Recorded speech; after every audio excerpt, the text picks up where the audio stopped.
Hey, welcome everybody to the Zoom Test Kitchen. I'm Jeff Widgren, and we meet here each Friday afternoon at 3 o'clock Eastern Time. And it's a big day today, special day. We've got a great group that's already stacked in here, and more to come, I'm sure.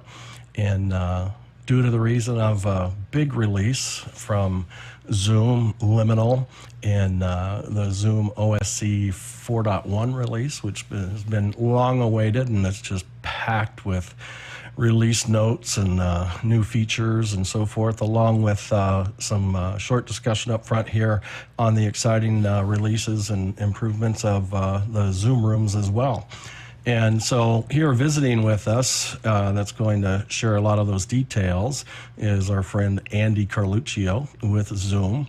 And we welcome you, Andy. How are you? I'm doing well, and thank you so much for the opportunity to be back in the kitchen. It's nice to see so many familiar faces, and I'm really looking forward to the conversation today.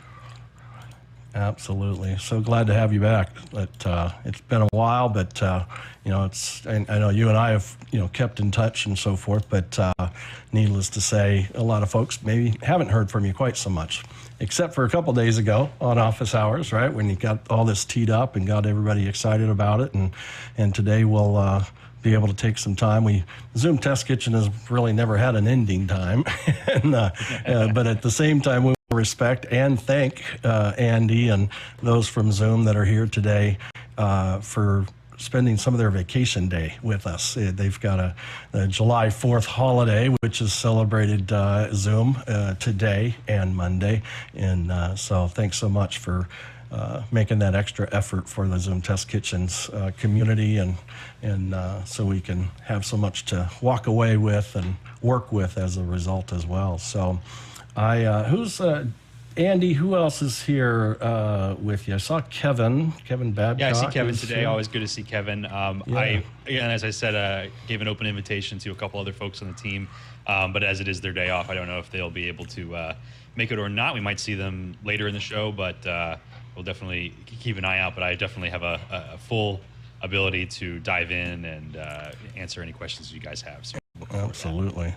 Yeah, understandable. So if they, it's a treat if they make it. If not, not a problem at all. And anyways, we've got, golly, we got 30 plus in here so far, and they're still digging in here. So, Andy, I got your account co-hosted. If you want to connect with OSC, is that the same machine that you'll leverage any OSC commands for? Or not today. I thought it would be worthwhile to actually bring it in on camera so that people can see the new login flow and the fact that it actually can join this session, which is, we'll talk more about that, but I figured I'd do that on camera. No, that's a great idea. That's a great idea. All right, and I want to thank Ray Franklin, who's managing the waiting room for us today, and David Paskin. I think I've got you set up. If you want to feel free to manage the spotlights, feel free to do just that. And thank you guys for all your extra help as well. So kind of to tee things up, the ZoomOSC, I mean, we even had a dedicated ZoomOSC test kitchen for a while, because when you first launched it and released it, it was super exciting for the producers and of a wide variety for sure, to be able to make our job a whole lot easier. And really, I just say get our hands off the mouse, for the most part, when it comes to some of the multi-clicking and so forth, the clumsiness that actually gets delivered or got delivered before a solution like this. So it was great. But over time, and now you're with Zoom full time now. You've relocated from the East Coast to the West Coast as well as a result, and they continue to develop. And I've always said, rapidly develop and release and add new features, and not just to Zoom meetings. I mean, they've got webinar, they've got the phone, they've got the events platform. I mean, they're just doing unbelievable development efforts and releases and so forth. So it's kind of hard to keep up with at times, for sure. But we'll let you, help catch us up on what the rest of the world's doing, as well. But needless to say, we as the transaction from liminal to Zoom took place, I think it's fair to say the development and release cycle slowed down for a little bit, but not for Zoom. And so they kept adding features and releasing and so forth. And some features in particular were version requirement features. And so much so, there were some features that go, well, if you don't have this version, you're just not going to be able to have the same experience as others. But then there were these new features, a few of them, that say, if you don't have this version and you don't accept the upgrade, you're not getting in this meeting. And when those features are enabled in your meeting, and they have been for a long time in the test kitchen, because that's what we do, right? We try to turn about everything on so we can talk about it. But with that came a little bit of breakage, right? And breakage was our OSC clients couldn't log in and connect to hosted meetings with any of those features turned on, and that was just all in all, a pretty short time frame, because your transition, Andy, to Zoom and so forth has only been 6 months, right?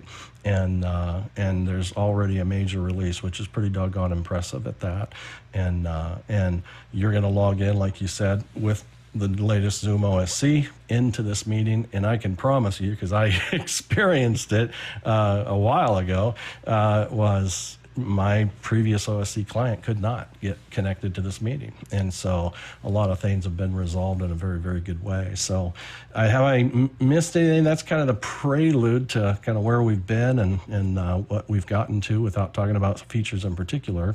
Anything you want to add to that? The only thing I think I'd say that is sort of a hallmark is how this update represents the coming together of the Zoom meeting client team, the liminal team, the Zoom SDK team, and Zoom Event Services. That we all work together to achieve this update. And everybody played a role. The code base is totally consolidated now. The SDKs, the meeting client, and ZoomOSC are all based on the same meeting client. Event Services was incredibly helpful in helping us test this every single day in the field for well over a month on the release that we've now released to the public. And the SDK team has been a phenomenal resource for me to be able to say that, hey, we need something in this developer platform in order to be able to achieve what we need to achieve. And what's really cool about that for me is that everything that ZoomOSC does, any developer can do now. There are no features of this product that exist solely because we're at Zoom. Everything we did, we added back into the SDK so that others could benefit from those features and capabilities and workflows. So for me, this is really exciting for, Monday being my 6-month anniversary at Zoom, but also to say, like, hey, not only did we achieve a bit of this specific piece of software, but we really did a value add to the whole Zoom platform. And I'm really proud of that. And for everybody on the team who came together to do that, and it's really a global crew, to be honest with you. We have people all over the world working together every single day to make this stuff happen. And I'm really, really proud to be part of that process. And I'm really proud of the team on what they were able to achieve this week. That's super cool.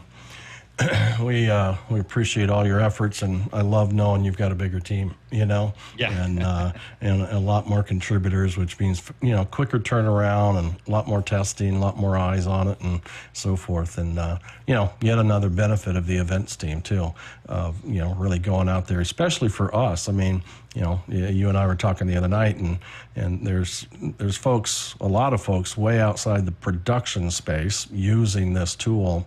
And, the events team is well aligned with what we do with this tool. And so some really incredible benefit from that testing being done by those folks in particular. So that's good stuff.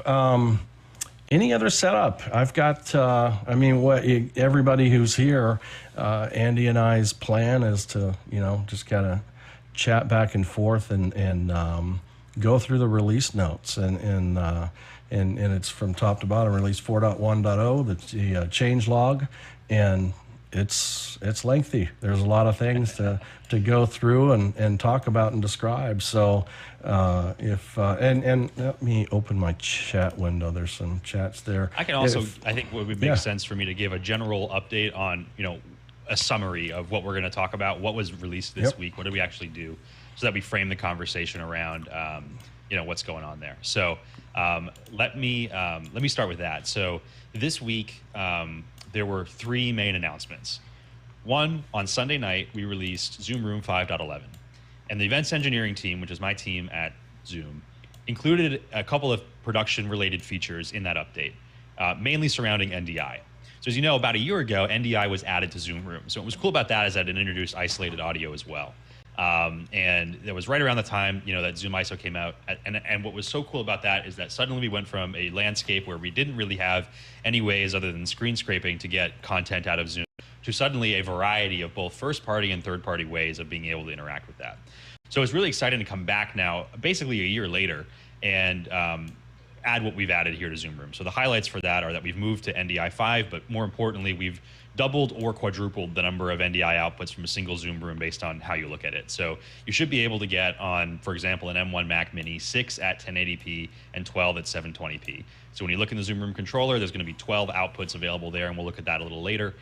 All of those have isolated audio. So for getting, if your system is a Zoom contribution machine plus vMix, this has really been a huge update for you, because it's really increased what we call endpoint density, and it allows Zoom to really deconstruct the meeting so that you can put it back together in a branded and controlled way. So I'm really excited to have introduced that and shared that this week on Zoom Rooms. We also shared, as Jeff mentioned, ZoomOSC 4.1. And what's exciting about this is that it's, as we said, it's based on the latest Zoom meeting client, or 5.10.6. I think 5.11 is out now, but when we announced it, it was the latest Zoom meeting client. And it brings a lot of benefits, as Jeff alluded to. One, it can now connect to basically any Zoom meeting, even with the ones that have these special features that you would turn on in the web portal, which we can take a look at. So it'll be able to join things like the Zoom Test Kitchen. It'll be able to leverage also some of the APIs that are exclusive to those new features, which is exciting if you look at the updates that we've added in the OSC syntax.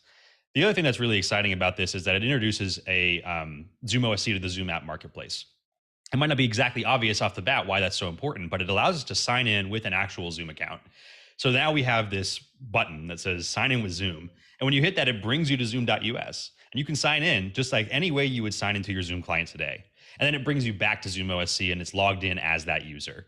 And again, that's going to help us for deploying in enterprise spaces where we traditionally hadn't been able to sign in with SSO or even sign in with Google or things like that. So now all those ways that you could sign into Zoom, you can sign into ZoomOSC. And with it listed on the Zoom app marketplace, it can also be managed by enterprise, level deployment. So you can go in and manage, say, who has access to these Zoom apps or whatnot. So it's being in the marketplace is actually a really big deal.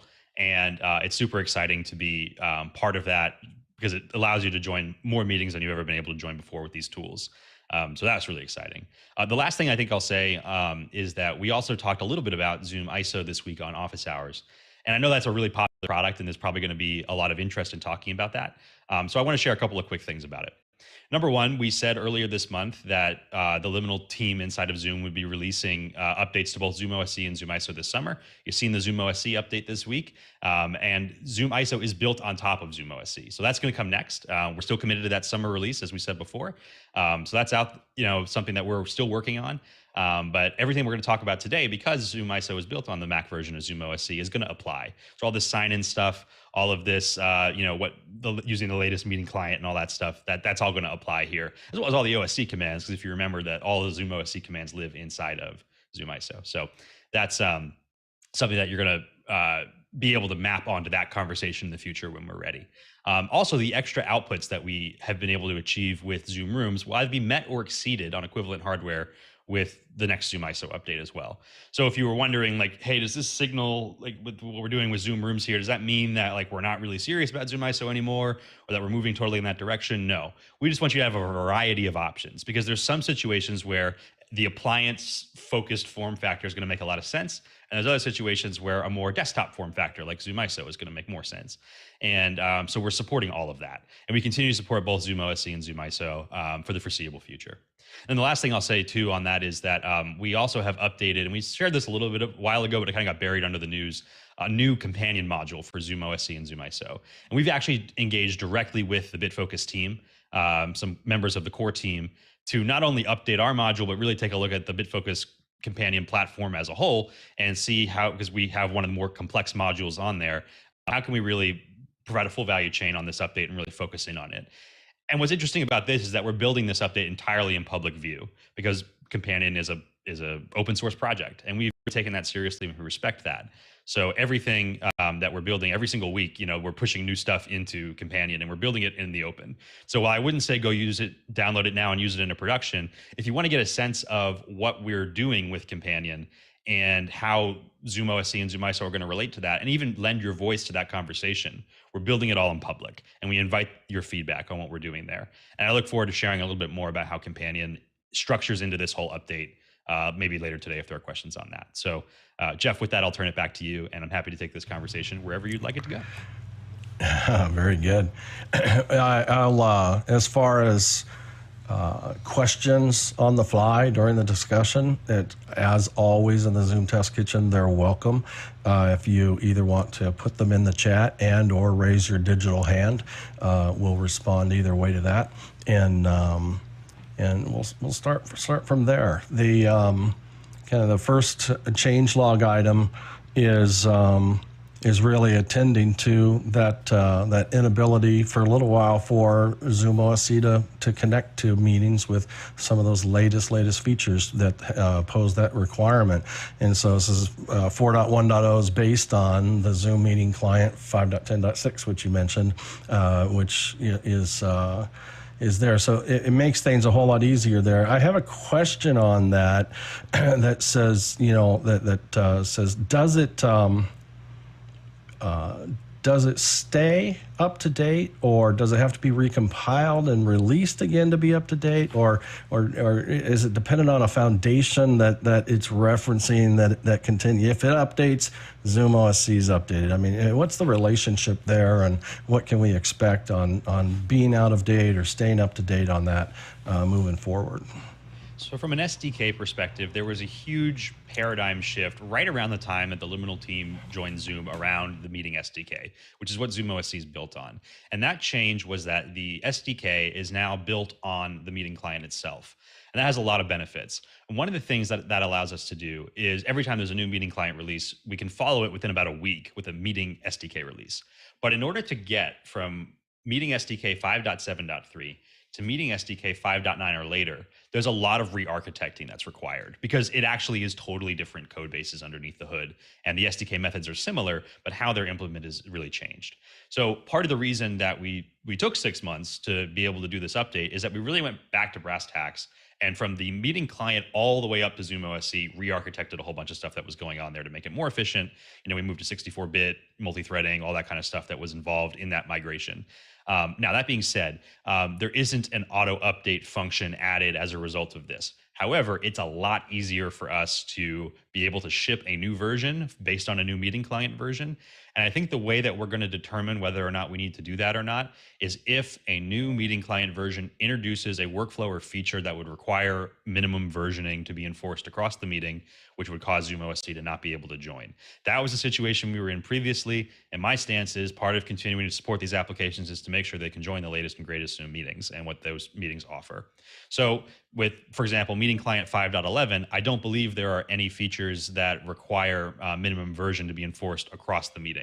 So I don't feel a necessarily pressing need to update, twice in a week to be able to hit meeting client 5.11 because you have the Zoom client to be able to do those other things that are mostly related to like emojis and things like that maybe aren't part of the core demographic of users for ZoomOSC. However, if there were to be some feature introduced in the future, it now takes us about 5 or 6 hours to update the ZoomOSC build, whereas it took about 3 or 4 weeks previously to be able to do that and do all the quality testing and all of that. So we've really refined the internal processes and simplified and synergized with the other teams that are here in order to be able to make that happen. So I would say that keep an eye out for breaking changes. Of course, let us know if there is a particular thing where you feel like an update is desperately needed.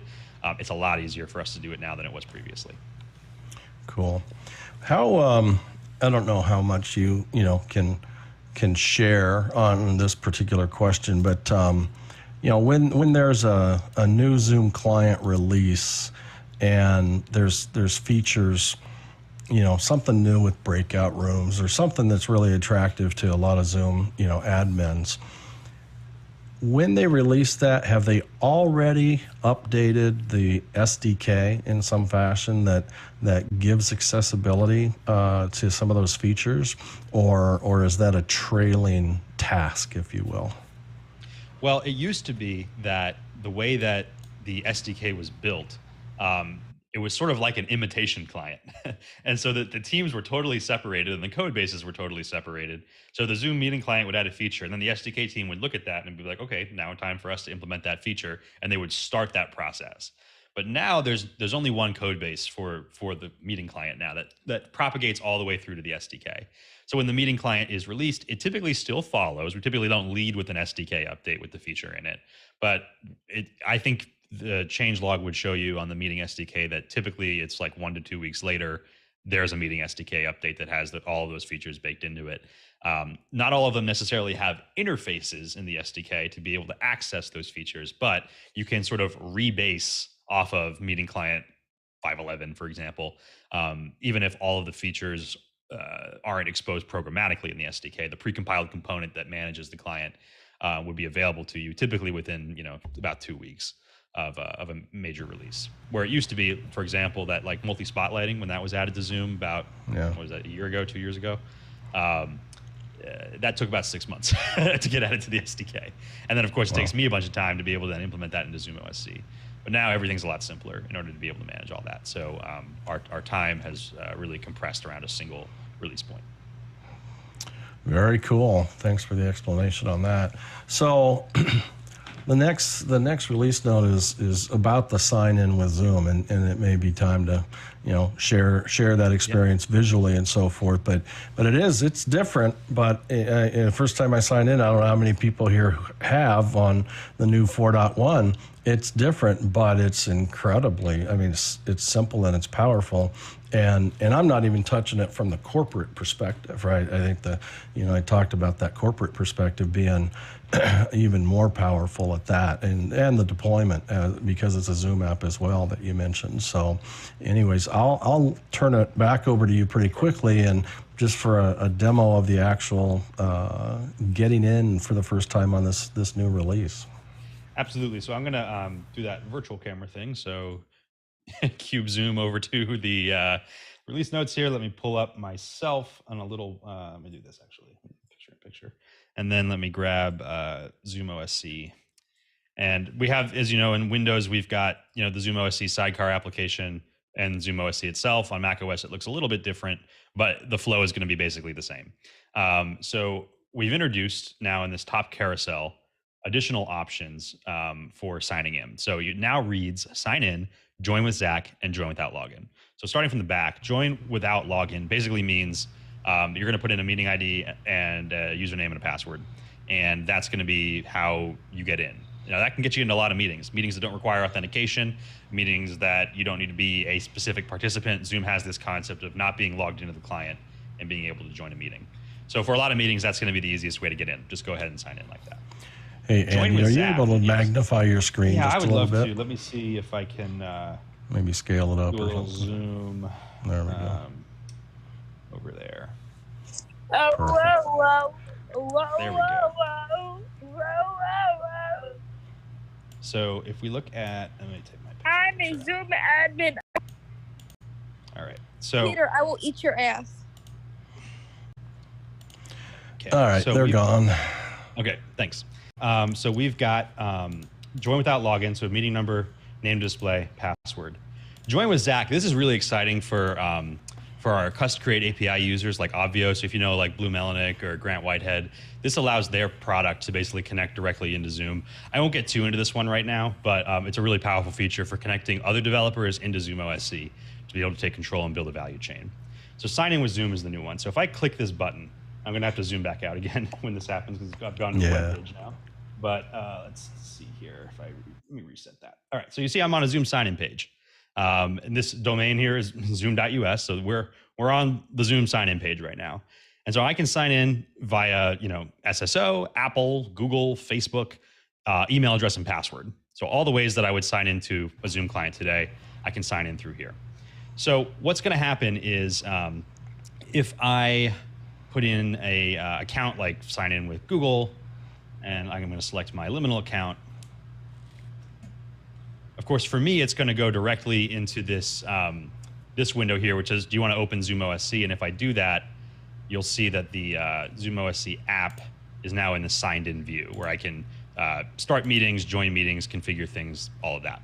So if your browser were to block that pop-up, there is a button here that says, if I zoom in again, it says, hey, if your browser blocks pop-ups, you can just click this open app button here, and that'll launch you into ZoomOSC directly with a prompt. Of course, you can enable the pop-up for the future, or you can remember login and all that other stuff. If you're on Mac OS, the process is slightly different. It opens up an embedded browser window, and you sign in, and then it closes the window automatically. You don't have to do any of this part of it. It just sort of pumps it back into the application.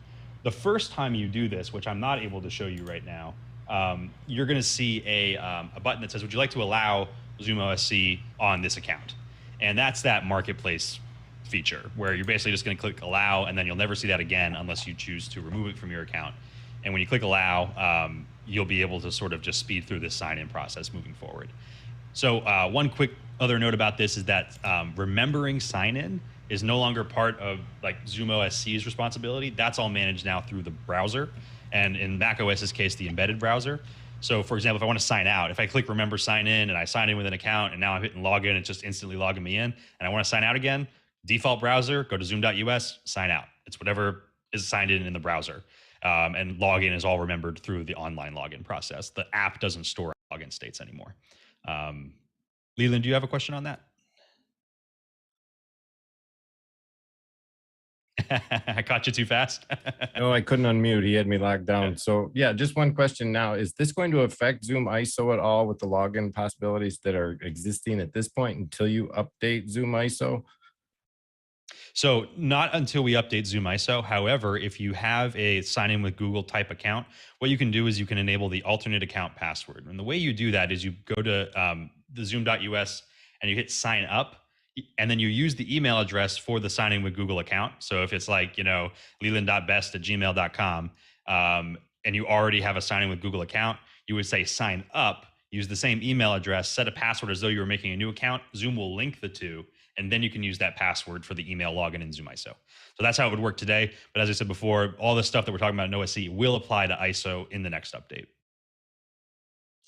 So once we've done all that, we are now that user from the perspective of ZoomOSC. And so we can start meetings on that user's behalf. We can join meetings as that user. If we've pre-registered for meetings like the Zoom Test Kitchen, we'd be able to actually join the meeting as that participant. Taylor, did you have a question on that as well?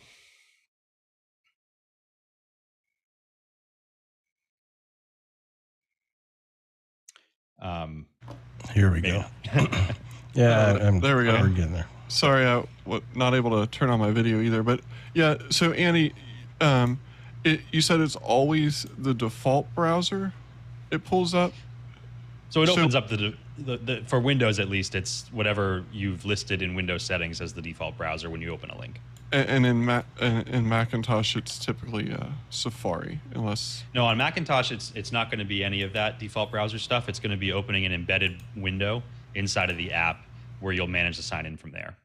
Okay, gotcha. All right, thank you. And then that embedded browser window is broken out into the top carousel. So if you wanted to sign out, you can sign out by clicking on ZoomOSC, going down and hit sign out at the bottom. It'll sign you out of that embedded browser. So on Windows, you manage all of it through the default browser. On Mac OS, you deal with it like you're dealing with it through the app, but it's all still online. Gotcha. Appreciate it. Yeah, no problem. I think we're good on this one and ready to move to the next point, Jeff. Yeah, let's do it. It's this short note that it says OSC header is now customizable. Tell us why that's an advantage. Yeah, this one's really exciting. So it sounds like a small thing, but under the hood, it's actually really huge. So I'm going to cut back to the ZoomOSC Windows client, and I'm going to zoom in for you. Just give me a second there. All right, that should be pretty doable. If I go down to the settings page, there's a lot of new stuff here, but I'm just going to focus on this one at the center bottom here, which says Customize OSC Header. On Mac OS, it's in a similarly named tab. It's laid out a little bit differently. But this Customize OSC Header changes the output of ZoomOSC. So if we were to look at a message that comes out of the app, it starts with /ZoomOSC, and then it says probably /user, and then video on or something like that. It gives you a command that starts with /ZoomOSC. And if you have multiple ZoomOSCs on your network, maybe in multiple meetings, previously it was hard to tell who was sending what message back to you, because not every app will easily expose the IP address of the sender. So like in Isadora, for example, it would all just show up as like the same incoming message stream. You wouldn't know that this was coming from one machine, this was coming from a different machine. But now that you have the ability to modify this string, you can put multiple ZoomOSCs on the same network, put them into different meetings, name them differently, and you'll be able to tell based on what message is coming upstream which one was responsible for doing that. So you could build a master table where you know that these ZoomOSCs with these addresses are in these meetings, and you would know what meeting certain behavior is coming from, which makes it really, really easy to build consolidated controllers for multiple Zoom meetings at once. So we've done a brief experiment with this where we had, like 300 something Zoom meetings in the cloud with thousands of participants, across all of them. And it made it really easy to know that, like, hey, somebody just changed host in this meeting, and we can now jump into that and we can see it from a centralized dashboard, all the participant behavior across all the meetings in real time. So do you have a question on that, David? Yeah, quick one, and hello to everyone. With that customizable header, is it persistent in that if it's changed once, it stays with that user? And two, is it applicable over distributed teams that are working remote? I.e., if 6 of my teammates are all coming into a meeting via ZoomOSC remotely, does it matter that those headers are changed for those team members?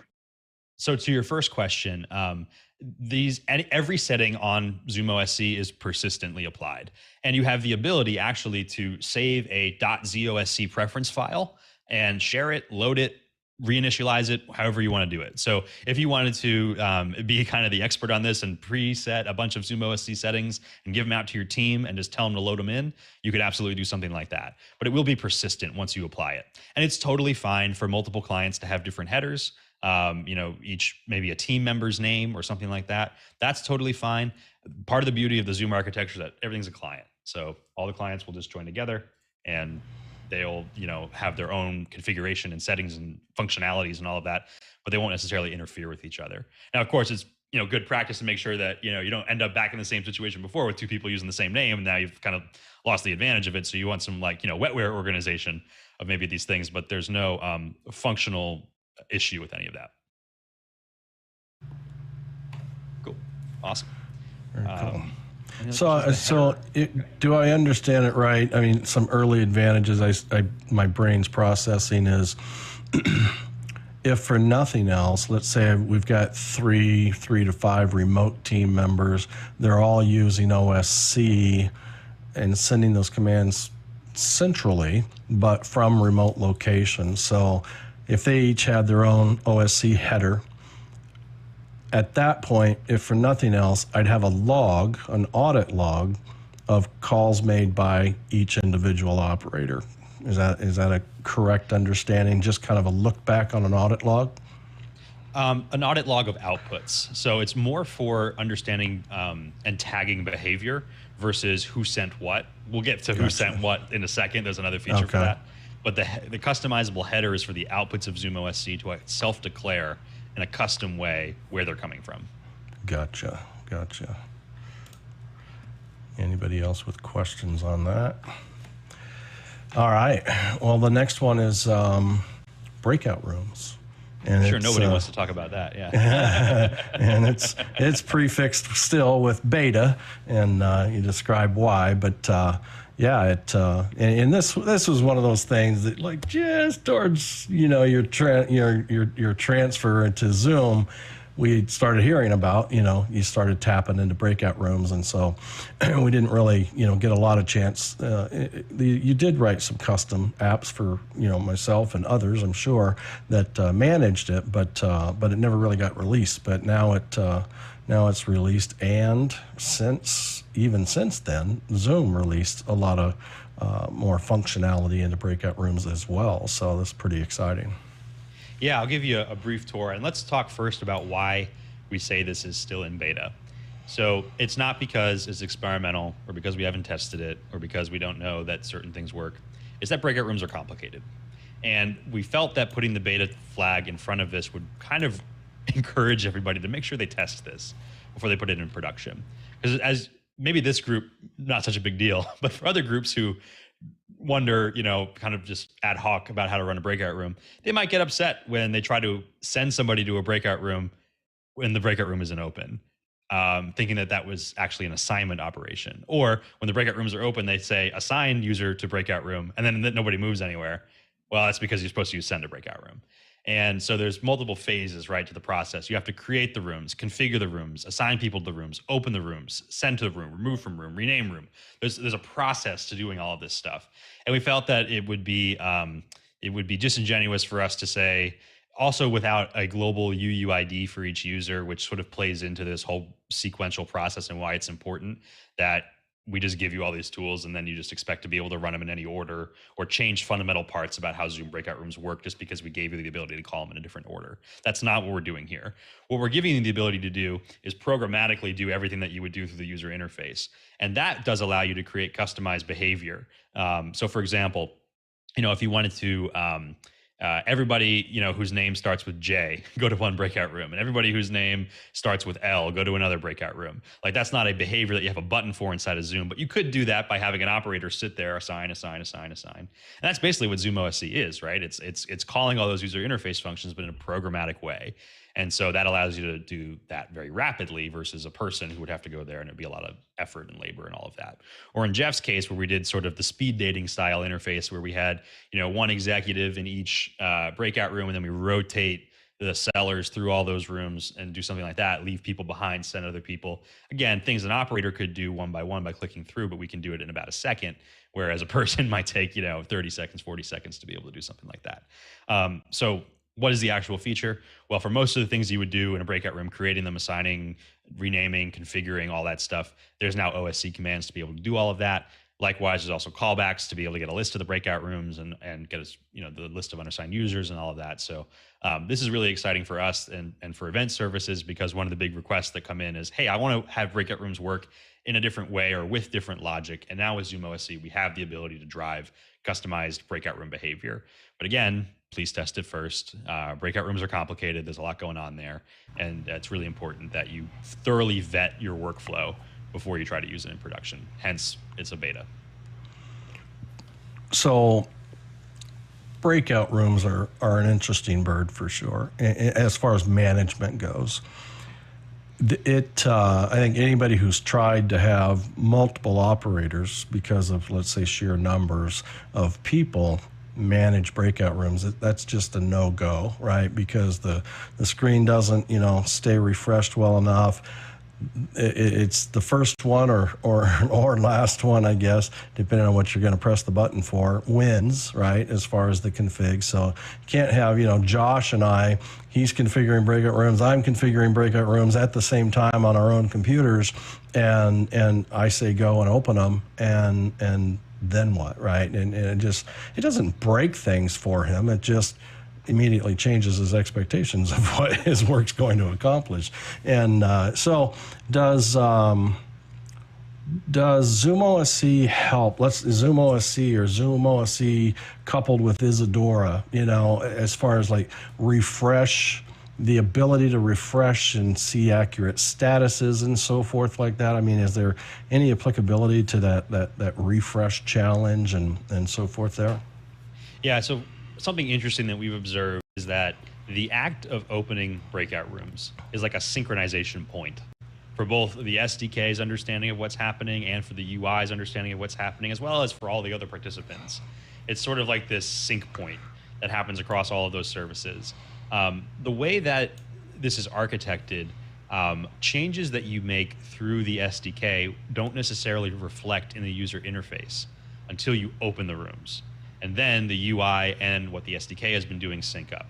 So I wouldn't say that, for example, if you were trying to build an understanding of what a remote producer was doing with their breakout room interface in real time by polling some sort of OSC command, it wouldn't work that way, because the way that the breakout rooms are architected is that everybody learns what everybody else is doing at the point of opening the breakout rooms. So At that point, I don't think that would solve that specific problem. But I think that what it does allow you to do is build upstream behavior before you get into the system to define in a customized way what it is you're trying to do with the breakout rooms. And of course, it is compatible with the ability to edit breakout rooms while live, the ability for co-hosts to manage breakout rooms. Those things are inherited through it being 5.10.6, which has all of those workflows built into it. So you can certainly enable features like that. It will work with features like that. From the user interface perspective, it should be identical to the client, but it's these upstream behaviors that are what is exciting about the breakout room controller. Yeah, very good. Taylor, do you have a question on that as well? Yeah, so this might be a silly question because you might have already answered this somewhere, but can ZoomOSC see a detailed level? Let's say, for example, part of my workflow is I have a system set up and it's taking information from ZoomOSC, and when somebody joins, a particular person joins, they automatically get assigned to a breakout room, or they automatically get assigned to co-host. Can it see detailed levels such as a username? Let's say like I want you, Andy, to be a co-host when you join a specific meeting, and I want my system through ZoomOSC to automatically make you a co-host.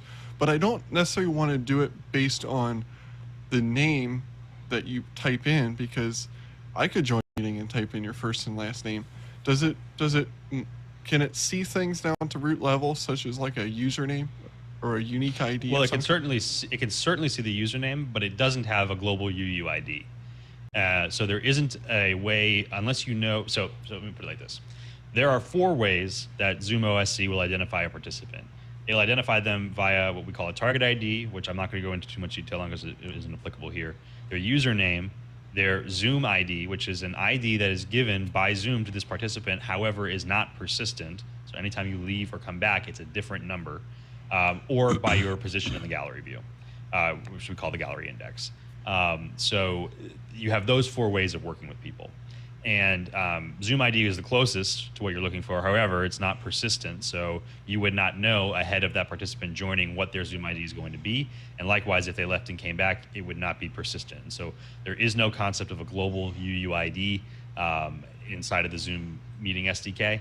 There is notably one in Zoom Apps, which is kind of interesting. If you're a developer and you're thinking about that kind of stuff, you can do that kind of stuff in Zoom Apps, but there isn't one inside of Meeting SDK. So ZoomOSC doesn't have a way of knowing that this user is that person. Of course, like you said, you could do it by username, but if somebody else were to have that username, that could be part of the process. You could have a direct message sent by that person to ZoomOSC, and then it could, if it understands like this key password, that whatever that you gave them ahead of time, it could then grant co-host permission based on that. So if you join the meeting, DM ZoomOSC this special word, and then it sends back to you the co-host permission. You could build something like that. So definitely are ways to achieve what you're looking to do, but no, there isn't a global UUID. Yeah, I just thought, you mentioned the idea of it not being managed by a person, and I thought that would just be a unique way that it could potentially be managed. So thank you. Yeah, absolutely. And there are ways to do it. It's just not going to be through a UUID. David, do you have a question as well? Yeah, just to on Taylor's question, if we were forcing SSO in the enterprise, that would sort of be a unique username, no? Or am I mistaken there? Yeah, I guess you wouldn't be able to join without using the organization's name, depending on how you set that up. So there could be upstream ways of handling that through the username field. So yeah, there's a lot of ways you could. What you're going to see with ZoomOSC is there's a lot of ways you could build the solution out. I wanted to level set about the UUID, but I think that Taylor's idea is totally achievable. Again, the simplest way in my mind to do it is you tell everybody ahead of time there's going to be this special password that you're going to DM to this user, and you're going to get co-host permission back. So it's totally hands off from an operational perspective, and if you keep that safe, you can grant co-host permission that way. Cool. All right. So emojis and reactions reporting everybody themselves groans when I start talking about emojis, but actually is, I think, a good reason for this. So I know it's probably not something that we all use in a professional way. However, emojis can be a very helpful way of doing interactive or kinetic events, because it's a way for a participant to be able to give some sort of feedback on sentiment without interrupting the conversation. And so that's why we included it. Some of the things I've seen done with this is the ability for somebody created an applause system in Isadora, where the applause would grow in volume and intensity as more people reacted with the clap hand emoji. And that was actually really cool because it doesn't sound anymore like this stock sound effect that you're playing. It sounds like an actual crowd organically clapping, which we can't do through Zoom because we only have 3 audio streams at a time. So I thought that was really cool. The other thing that we can do with webinars, so there's a difference in how this is implemented between meetings and webinars. In meetings, it's just like any other callback in ZoomOSC. If somebody were to like turn their video on, you get a discrete packet saying this is the person who did it. This is, they turn their video on. In the case of emoji, it would be, here's the person, here's where they are on the gallery view, here's a Zoom username, here's a Zoom ID, and here's a code for what emoji they are reacting with right now. In webinar, because of the massive scale, we took a different approach. And instead of giving a discrete packet for every reaction, which would not scale very well with tens of thousands of people possibly in attendance, flooding your network with tons of reaction messages, we have a getter and a resetter. So you can say get webinar reaction counts, and it will give you a summary of how many people have reacted and in what type of reaction they have used since the last reset point. And then you can set a reset to zero out all the counts. What have we done with that? Well, you could have something where if people are like, having like a heart emoji, the heart, is growing on screen as some sort of interactive graphic. And what this points to for me is the ability to build these data-driven interactive experiences where the attendees feel like they actually have some control over some graphical widget or something like that. That's why I think it's really important and exciting to have these new options with the webinar emojis and with the meeting emojis to build that sort of kinetic event style thing where the audience actually has some sort of influence over the result of the show. Very cool. Very creative. I don't know if this is close enough, or you can shut me down on this one, or say, yeah, it's close enough to talk about. Because what struck my mind, because it's a deviation and involves a question around companion. Companion has triggers. Can their triggers, do you know, like today, can we sense something there that can be triggered based on OSC feedback, for instance?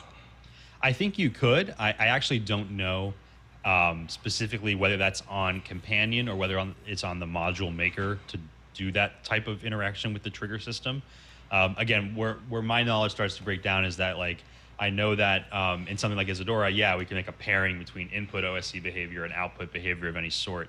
What I don't know is Companion now introducing a similar model. I don't know how much more limited that is compared to like a full nodal editor of behavior. I don't know where they drew the line and who the responsibility is to develop the trigger system, whether that's inherently part of the module, where like your dynamic variables are the things that can trigger actions and then all of the module actions are what's available, or whether the developer has to go in and say specifically, like, these are the things I want to expose to triggers and so the behavior can be done there. That's not something I know. Gotcha. All right, so next is centered around waiting room workflows, and so I sitting here saying, hey, we had some excuse me, somebody wanted to interrupt our meeting earlier who got in, and then I did a boot on them and then turned off unmuting, which then screwed up people with questions. So that's back on now. But I think about, in my space is the Stream Deck world and Companion world is, historically, like, the Greg Gibson back in the day conversation and solution that you and I built it with others in the kitchen. When a hand raised, buttons got populated automatically, right? They were sitting there waiting for hand raised individuals. This extends a touch beyond, but the thing is, I want to go, hey man, if a name ends up in that button, I want to decide whether I'm going to hit it and it goes to the waiting room, or it's a non-issue and I just don't touch that button. And that would be triggered on if they're unmuted, right? So everybody's muted except, these, let's say I dedicate 7 buttons to unmuted mics, and they're either, got a question mark in them with nobody, or they get populated with who's unmuted. And then I have the option to select them and send to the waiting room, or select them and remove them from the meeting. Is that something that is doable? Yeah, so in total, what's been introduced with the waiting room is enabling, disabling the waiting room, sending to or admitting from the waiting room, getting a list of users in the waiting room, and sending a message to the waiting room. So you have, those are the ingredients that we gave you. And from those ingredients, we should be able to build the type of behavior that you're looking for, where we're going to use the list of people in the waiting room to define who's on these buttons. And then we're going to either, admit from, or you can use the existing command to eject the user from the meeting if you just wanted to get them out of the waiting room. So you could build out those type of workflows with those ingredients. Basically everything that you're doing through the user interface, there is a corresponding OSC action for. Cool. Very cool. All right. That one's pretty quick and sweet for sure. The question callback says it's now possible to receive questions posted in the Q&A system via OSC, and users who ask questions anonymously will be marked as anonymous with a prefix of -1 in the arguments. And I think this is tied to David Paskin's demo, right, of kind of text to graphics, if you will. Exactly, yeah. So this is one that's been in the beta for a while, but if you want to get the questions as they are asked from a webinar into a third-party system so that you could create graphics out of it, this is the way to do it. So just like a chat message OSC callback, you get the name, you get where they are in the gallery view, the Zoom ID, and in this case, you get the text of the question. And that little note there is also saying that if they ask it as anonymous, the string will say anonymous attendee, and the numeric arguments will be -1. So you can use that to create a graphic basically by just dumping those two fields into your graphic input. And now you can make the webinar questions can be totally tied in to that system. So that's highly demanded and something that I think will be really helpful for building those graphics. Event services has started to do more of like these for hybrid meetings, it's super helpful to be able to make a graphic out of what we're answering or talking about right there for both the in-person and remote audiences. Because the remote audiences has the Zoom Q&A system, and they can see everything that's going on there. But the in-person audience isn't in Zoom, so they don't see the text of the question because they're not inside of the Zoom client. So being able to take the question and put it up on screen for everybody helps unify our attention as both in-person and remote audiences. And that's a trick up the sleeve that we're starting to use more and more often. David, did you have something on this? I only wanted to show people that if you type a comment into the chat, you can see what it looks like in one iteration of ZoomOSC grabbing these messages.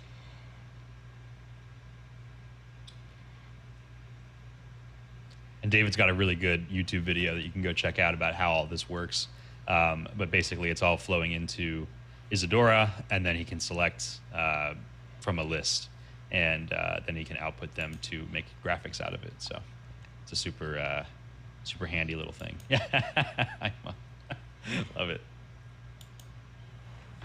And part of what's cool about this with Isadora is that it, depending on your font, you can even make it work with emojis, and you can make it reactive so that the graphic grows in height as it needs more lines and everything centers and all that stuff. So it's pretty cool. Oh, we have a pizza font. That's great. That's great. I love that. I love that. It's so much fun to be able to play with this stuff. So and I know when we were chatting, you heard our discussion around capturing chat and doing something with it, like David is showing and so forth. My argument was you haven't eliminated it from dropping into the chat in the Zoom meeting. And the point, a really good point that I wasn't thinking about till I heard it, was you don't have to allow public chat. You can just limit chat to hosts and co-hosts only, right? And it's the host and co-hosts who potentially have these back-end tools to pick and choose what actually gets shown and delivered on the video or the screen. Q&A offers that in webinar, right? Because it's Q&A and you don't have to, expose it. But needless to say, it works well for chat doing that as well. So it's a great point. All right, so let's see, where were we? Waiting, did we do wait? We did waiting room already. Question callback. I think we're on recording. Yeah, now. Recording. Yeah, that's it. So I scrolled back up to waiting room just to confirm my thoughts on recording and, companion, waiting room, recording, just going, hey, when I was trying to think, what's my trigger point not to forget, that fireable offense of forgetting to start the record, that you didn't want recording for the first 30, 45 minutes when the customer speakers are showing up and getting ready and so forth.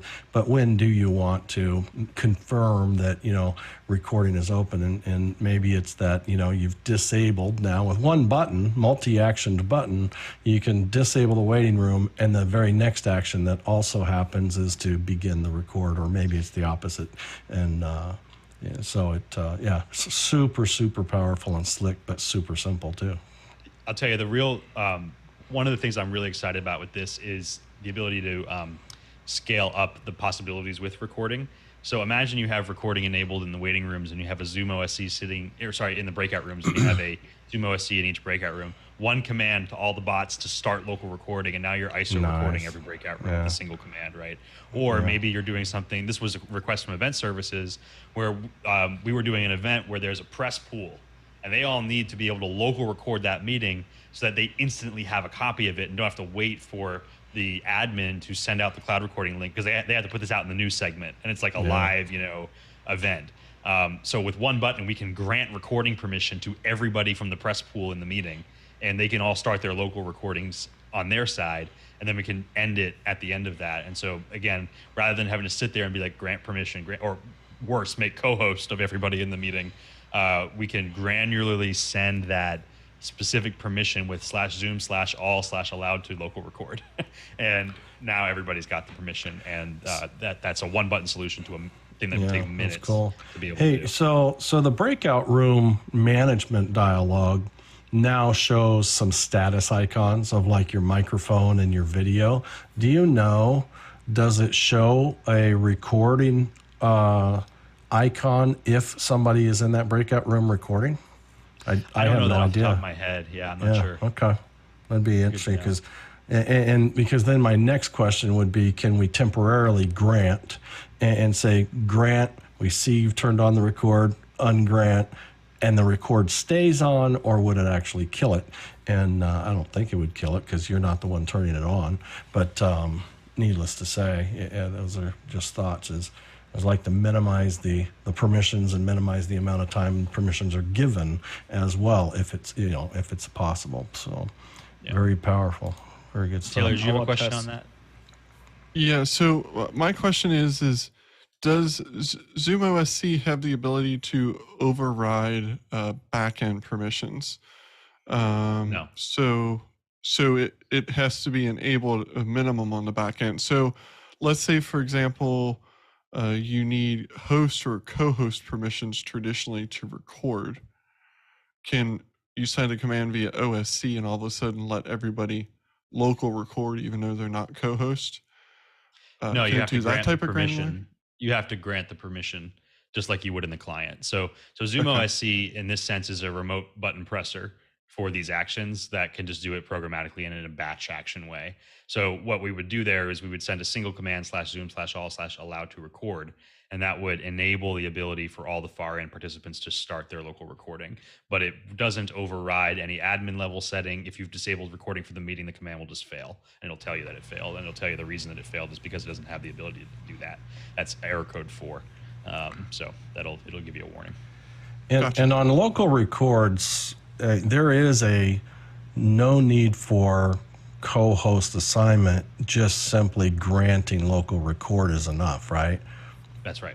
It's wrapped into co-host permission, but it can also be explicitly granted. Correct. As just local record. Yeah. Oh yeah, thank you. That's more what I was looking for. Appreciate it. Yeah, you got it.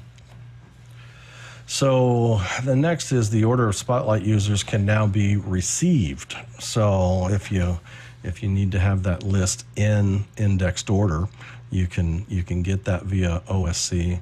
And super helpful for companion, especially when you have multiple producers working together. Absolutely, yeah. I mean, and then your keypad matches what's on screen, even if you're not looking at the screen, and it gets me thinking. I mean, really, kind of on the fly right now, is the little bit that we looked at the other night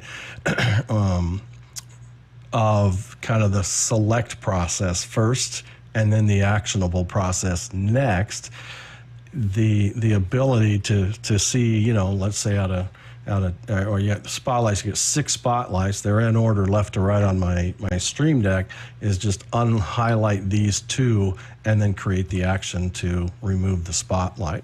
And I'm assuming that, you know, because that you know, with a mouse, that to take a 4 set and drop 1 person and or 2 of the 4, leaving 2 and replacing those other 2 with 2 others it's painful, you know, and so I can see this kind of select execute, you know, being separated processes, which it is now in Companion, being super helpful for that, and along with this order being accurate too.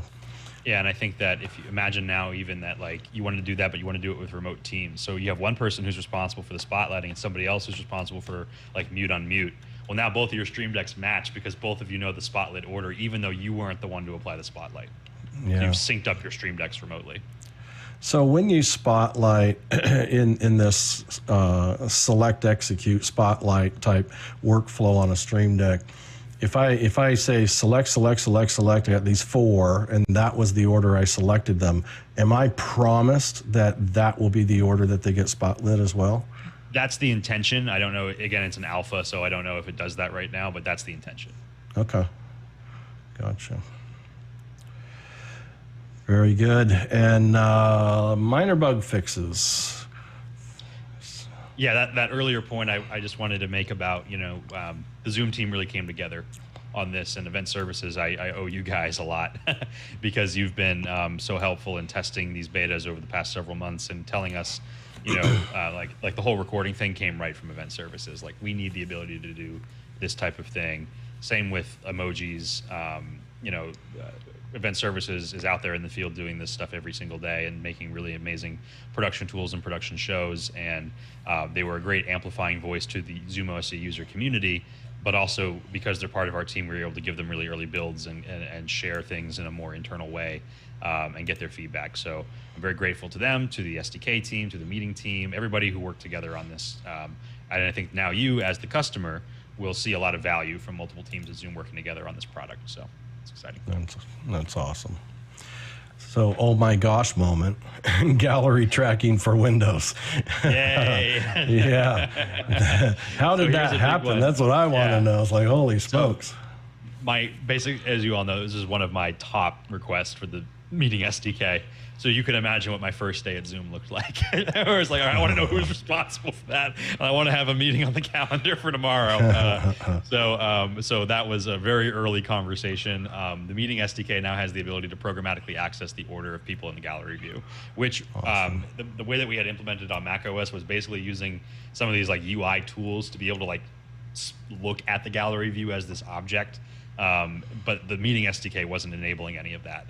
Now we can actually like query and get that order. So we were able to reuse all that code for Windows. And so now gallery tracking is available there. So you'll be able to build out a Stream Deck. The names on the keys will match the order of the gallery view on all of that stuff. That was the main differentiator between the Mac and Windows versions. So the first item on the Windows release notes, I thought it'd be appropriate to highlight that because that's a big win for us.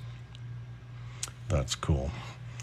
That's cool. Just one thing. Could you talk about the thing that didn't carry over into Windows, which was the gallery position for rows and columns, a little deeper for those that may have used it and don't understand what got dropped? Yeah, no problem. So we had 2 things that stem from gallery tracking, which were gallery index and gallery position.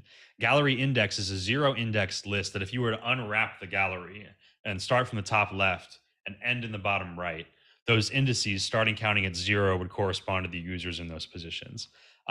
Gallery position was we would give you a 2D coordinate plane and you'd be able to identify on an XY coordinate map to identify that participant. And the feedback that we got overall from testing results and from working with the community was that gallery position was more confusing than helpful because what people would end up doing is they would pre-program. It basically required a lot more work on building your Stream Deck because your Stream Deck had to, you would end up like swinging your participants into a different layout and have a bunch of dead buttons on your Stream Deck that didn't do anything anymore because there was nobody in that corresponding space. Whereas with Gallery Index, you could just start sequencing through whatever keys you wanted to assign for pinning, and it would just flow through that. And that was a lot more flexible. So we decided that we would leave gallery position in macOS to not take anything away for the people who were using it, because it never existed in Windows in the first place. But for the simplicity on, the Windows version, we figured let's just focus on gallery index. That's what everybody wants. Let's test that thoroughly, make sure that's really good, because that's what like 90% of people are going to use. Cool. Thanks, Ian. And Mr. Lipnick, good to see you again. How are you? What can I do for you? Hey, good to see you all. I haven't been on here in a long time, so I'm a little behind the curve. As an audio guy, I'm interested in ISO audio, and I know all the workflow. I think I know the workflows around if you have separate Zoom rooms and all of that. Is there any other options at this point if you do not have separate Zoom rooms? Yes. So with a single Zoom room, you can get embedded NDI audio of that participant isolated from the group. And so if you have something like Harrison Mixbus, which can pull in those NDI feeds and de-embed the audio and then give it to you in a console form factor, you can mix, apply delays on individual feeds and manage all of that from there. So today Zoom Rooms will give you that. And there's more to come in that world. But that's where we would say today, that's probably the easiest way to get started. But it has to be Zoom Rooms. It has to be Zoom Rooms for now. Yeah. Okay. Got that. Thank you. You got it.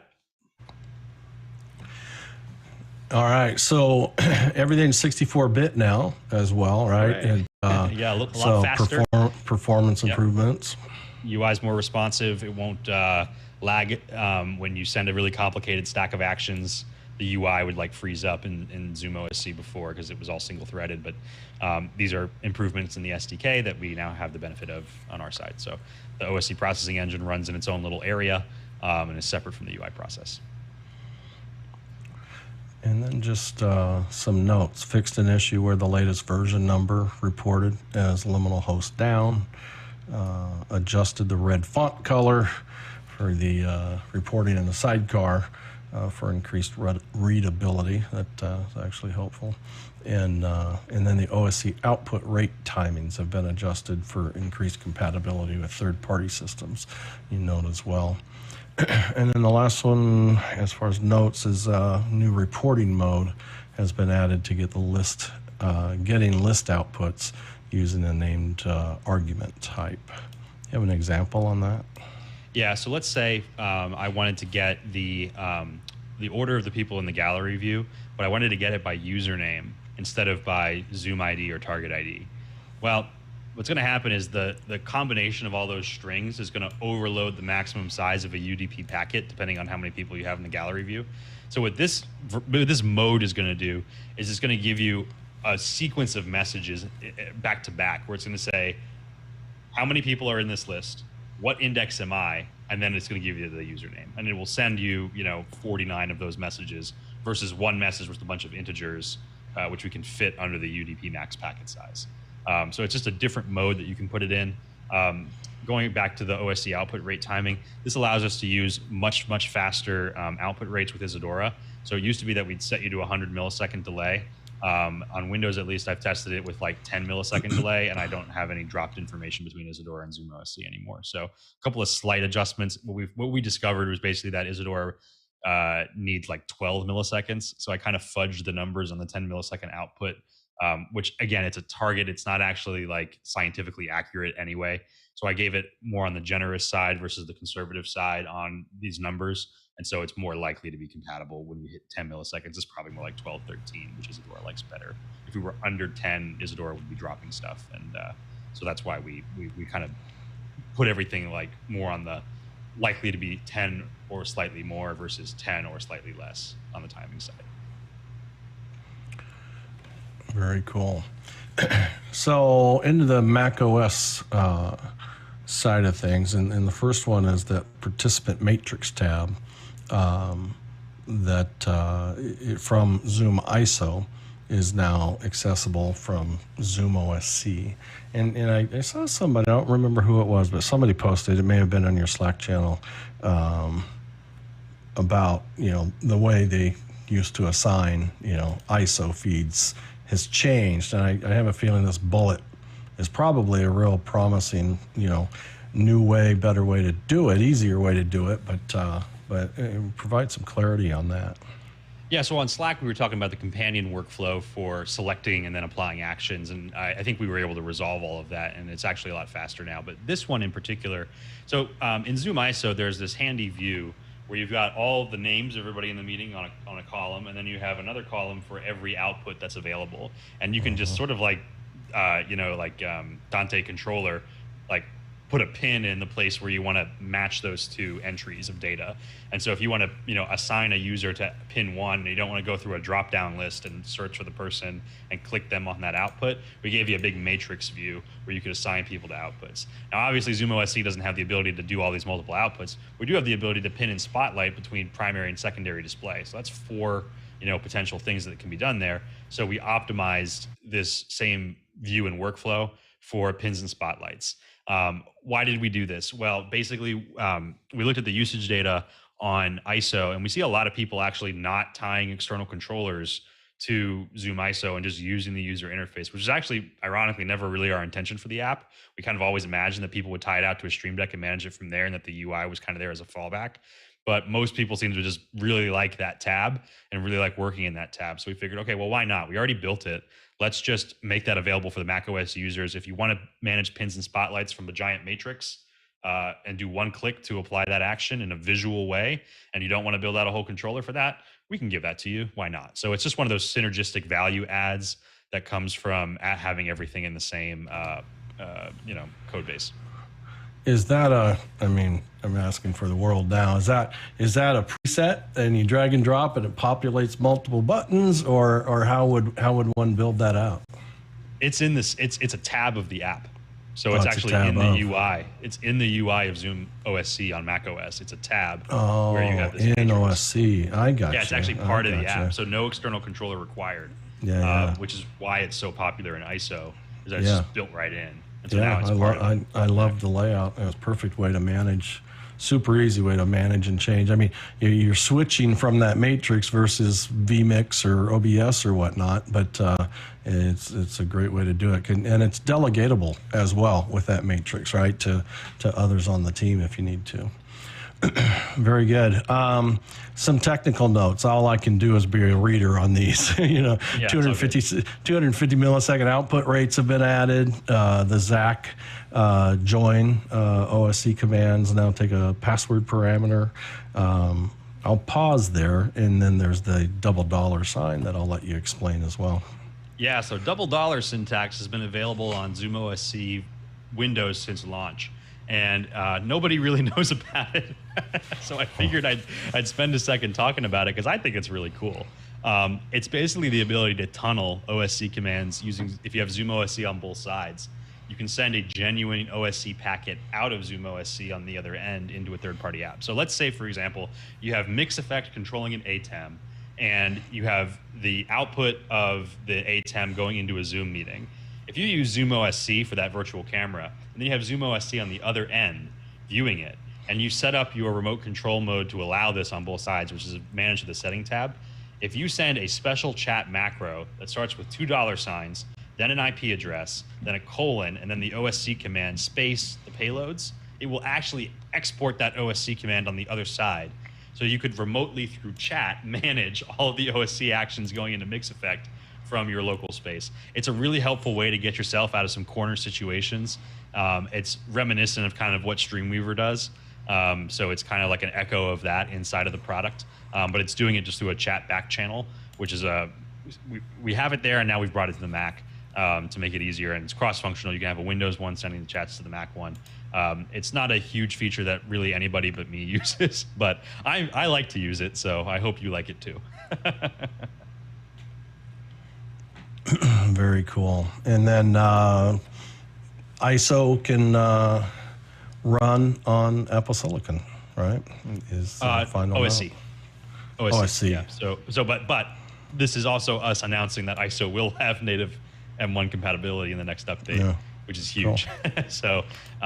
So the fact that this is now distributed as universal binary means you're not running in Rosetta if you're on Apple Silicon, which will have huge implications for ISO. So I look forward to talking to you about that. But yeah, so that's we've made it. It's been an hour and 15 minutes, and we made it through the changelog. So you can see a lot's happened there. But yeah, so thanks for for those awesome questions on that stuff. I know that you know, we haven't talked a lot about the Rooms NDI, but I'm happy to go there too. So if there's any general questions about any of that or about Companion, I'm here till 3 o'clock. So yeah, I'll just keep going, you know. So whatever I can do. Yeah. Robert, you have a question? Yeah, good to see you again, Andy. Can you talk a little bit about audio and the plans for making audio available through ISO, especially in the context of the channels, the interpretation channels? Well, I don't know much about how the interpretation channel audio is segmented through that system. What I can tell you is that the Zoom SDK now supports raw data access for audio, and Zoom ISO is built on the SDK. I can't say more than that, but it's an interesting question about, like, okay, well, what if we're using multiple audio channels through interpretation? Can we ISO them out? Let me look into that for you. I don't have an answer for you on that, but it's an interesting question. I don't know how raw data channels extend into things that are not the main participant video and audio in the SDK. I can tell you the other thing is that certainly if it's there, there could be some interesting ways to leverage that in other creative ways, because the SDKs are now a lot more accessible in these areas. Thank you. Yeah, of course. There, Paul has a chat question. I just want to let Paul know that after Andy wraps things up, the kitchen's going to stay open. We can attend to your question about audio and Stream Deck and so forth. So any other questions for I have a direct message from Andy? Hasmukh that says, there you go. Andy, what is the suggested update workflow for ZoomOSC update on a Mac? Having a pro version, should I uninstall and then install the update, or simply run the DMG and overwrite the previous version of the app? So you can do either. It's up to you. So you can do replace, and then that will just install the new version in place there, and that's convenient because it would keep the license key if you've installed that already. So that can be helpful. I will say, if you are on a beta version of any of these apps, please uninstall first before writing over. We have some copy protection that goes in there that might get upset if you try to like write the release copy over the beta copy. But you can also run them side by side. What's cool about the macOS version is if you do run them side by side, you can actually launch multiple instances of these things. So from a convenience perspective, you may wish to have that. Maybe have one of them renamed to like ZoomOSC, backup or whatever, so you can have it there. You can install it, you can drag this all day and just keep adding copies of it to your system. So very flexible on the Mac, no specific procedure required. Josh, I see you have your hand in Zoom as well. Yeah, thanks, Andy. I was wondering if you might be able to comment on some outstanding features that you might want to do as far as settings in order to enable the OSC functions. For example, the new waiting room features. Obviously, we want to have that enabled so that the OSC can do its job. Maybe even some documentation that will notes, where to use the feature and make sure this room is set up in such a way so that you can take advantage of it. Well, I think that the overall rule of thumb is that if you can do it in the Zoom client, you can do it in ZoomOSC. And it's not that you have to make any specific settings changes to accommodate ZoomOSC, but rather it's that you have to make sure, like, ZoomOSC is not going to be able to, like, for example, multi-spotlighting. If you don't have permission to spotlight at all and you call a spotlight command, it's going to tell you in the log, it's going to say, you don't have permission to do this. And let's say now that even with like something like multi-pinning, or if you wanted to like try to multi-pin on the second display, it'll tell you that, like, hey, the circumstances aren't right for you to be able to do something like this because you couldn't do it in Zoom. If you try to send a chat message and chat is disabled, it'll tell you, like, you can't do this because you couldn't open the UI and do it there. So while this is an area that I agree we can continue to expand the documentation of that fact, I think that your rule of thumb should be, if you're struggling to figure out, like, why isn't this OSC command working, quickly try to do the sequence of actions yourself with the UI and see if you hit a roadblock there. Like the other day, I discovered that, like, you have to enable the ability to record in breakout rooms, and I forgot about that. And so I got there and I'm like, why is this command not working when I'm in here? And it's like, well, oh wait, the badge to record this breakout room isn't there. So I'm getting an improper circumstance error because there isn't a badge there for me to do it. So it's kind of a good sanity check just to go back and try it through the user interface and see if all the necessary prerequisites are there for what you're trying to do. Yeah, secondary question, if I may, Andy. unless I missed it, let me know. Was there any plans to enable ordering of the gallery view? One application for this might be if you're streaming a particular view, your OSC view, and you could dictate what layout that paints. So being able to insert versus just receive the layout of the gallery view from something like local reordering changes. It's a good feature request. The way I do it right now is through the multi-pinning system, which will pin people to specific slots in the gallery view. But we don't have an ability to just like ingest a list of like Zoom IDs and then apply that order over the meeting. But it's a good feature request. I'll take that back. Well, and would I mean, I agree. Being able to, especially like, that order you had when you start an event, and you've created a custom gallery view of your top 6 key speakers, but then later in the event everybody breaks out into breakout rooms and they come back and you lose that. Now you can have save gallery is a feature now built into Zoom. I believe you can recall that and snap those 6 back into place. But would favorites and ZoomOSC be applicable? Because at the same time that, before we open the waiting room, the speakers are there. We go, hey, you, and you're my favorites. Therefore, you're always, reachable on my Stream Deck, for instance. And then anytime they leave and come back, I can just, they're there. I can either spotlight them or I can group spotlight them to snap them back or whatnot. Would that be a workflow that you'd see worthy? So I read sort of Josh's question as like visually I'm going to stream the gallery view and I want it in a certain order. However, from the perspective of like programmatically, I want my Stream Deck in a certain order. So let's talk about the favorites workflow. So the favorites workflow is now the foundation of the companion module that we've begun building. So everything is based on the ability to select, apply to groups, rename the groups, add groups, apply actions across an entire group. That's favorites. That's just a scaled up version of that we call groups. So from that perspective, absolutely, yeah, you could recall, save, order it in whatever way you want, manage it all from there, and then apply an action across that group in that order. So yeah, totally. Leland, what you got? Just my button's not working, obviously. Heard feature request a second ago, and just as one of those old timers, when you go to update Zoom ISO, could you allow us to increase the text font a little bit when we want? Oh, the size of the text. Us guys with the bad eyes are having the text font's kind of small for us older guys, so I just thought I'd throw that in. Yeah, I wonder.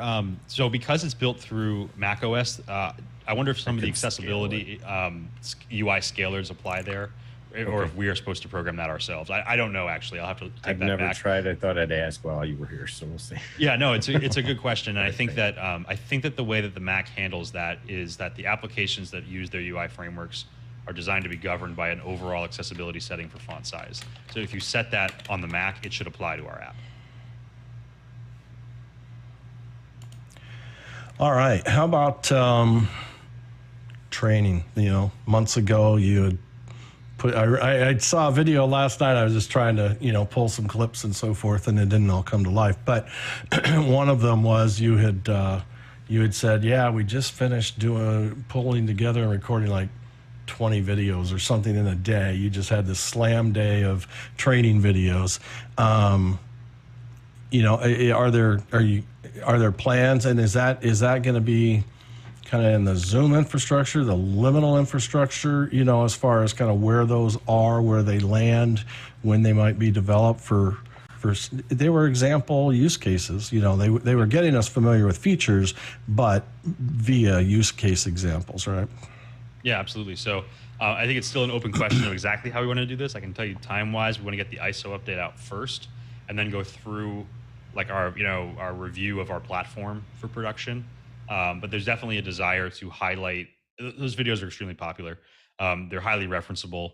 I think they're pretty helpful, to be honest. So I definitely feel like that's something that we should be doing. I know Jonathan is aligned with me on that. And it's just a question of timing. I think it would be best for us to get the ISO update out and focus our energy on that, then come back in and say, okay, now look at the whole platform and the conversations I think will flow a lot better because it'll be in the context of everything that's available versus like, we just released this feature, here's 10 new videos on that. Oh, we're gonna update because we did this other thing and now this workflow is better done over here. So yeah, but there's definitely a desire, you know, to increase our education on these applications. But I will also tell you that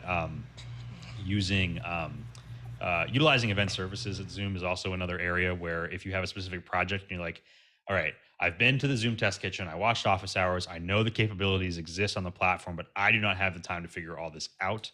Zoom Event Services can help you. Now that there's basically all of Liminal's custom service portfolio exists inside of Event Services under Jonathan and Production Tools. So you can set up that conversation and have that discovery call, and Jonathan could build you like an Isadora file that manages all this, or a Stream Deck, you know, page that does all this stuff. So for me, the most important thing is getting the community to understand what the capabilities are and then where to go. I also think there's a real business model here for those of you who are in the production space to learn these tools and then begin to help each other in deploying these workflows with Zoom. That, you know, that was a successful model for Liminal, and I'm sure that, you know, there's plenty of space for others to be able to contribute in that area as well. So. Good stuff. Any other questions? Any other comments? Leland? It was good to see you, Leland. I'm out. Yep. See you later, guys. Good to see you. Take care.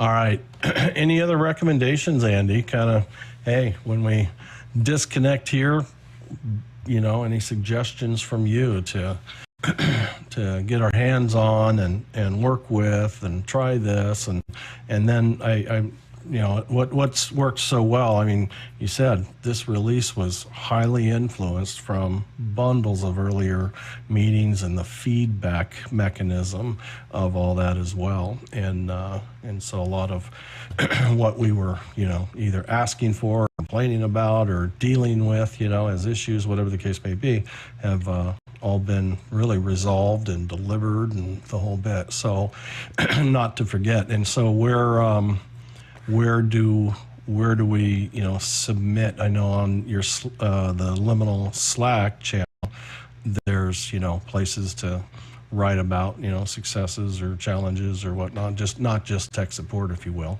but use cases that you'd like to share with others. Any other suggestions there?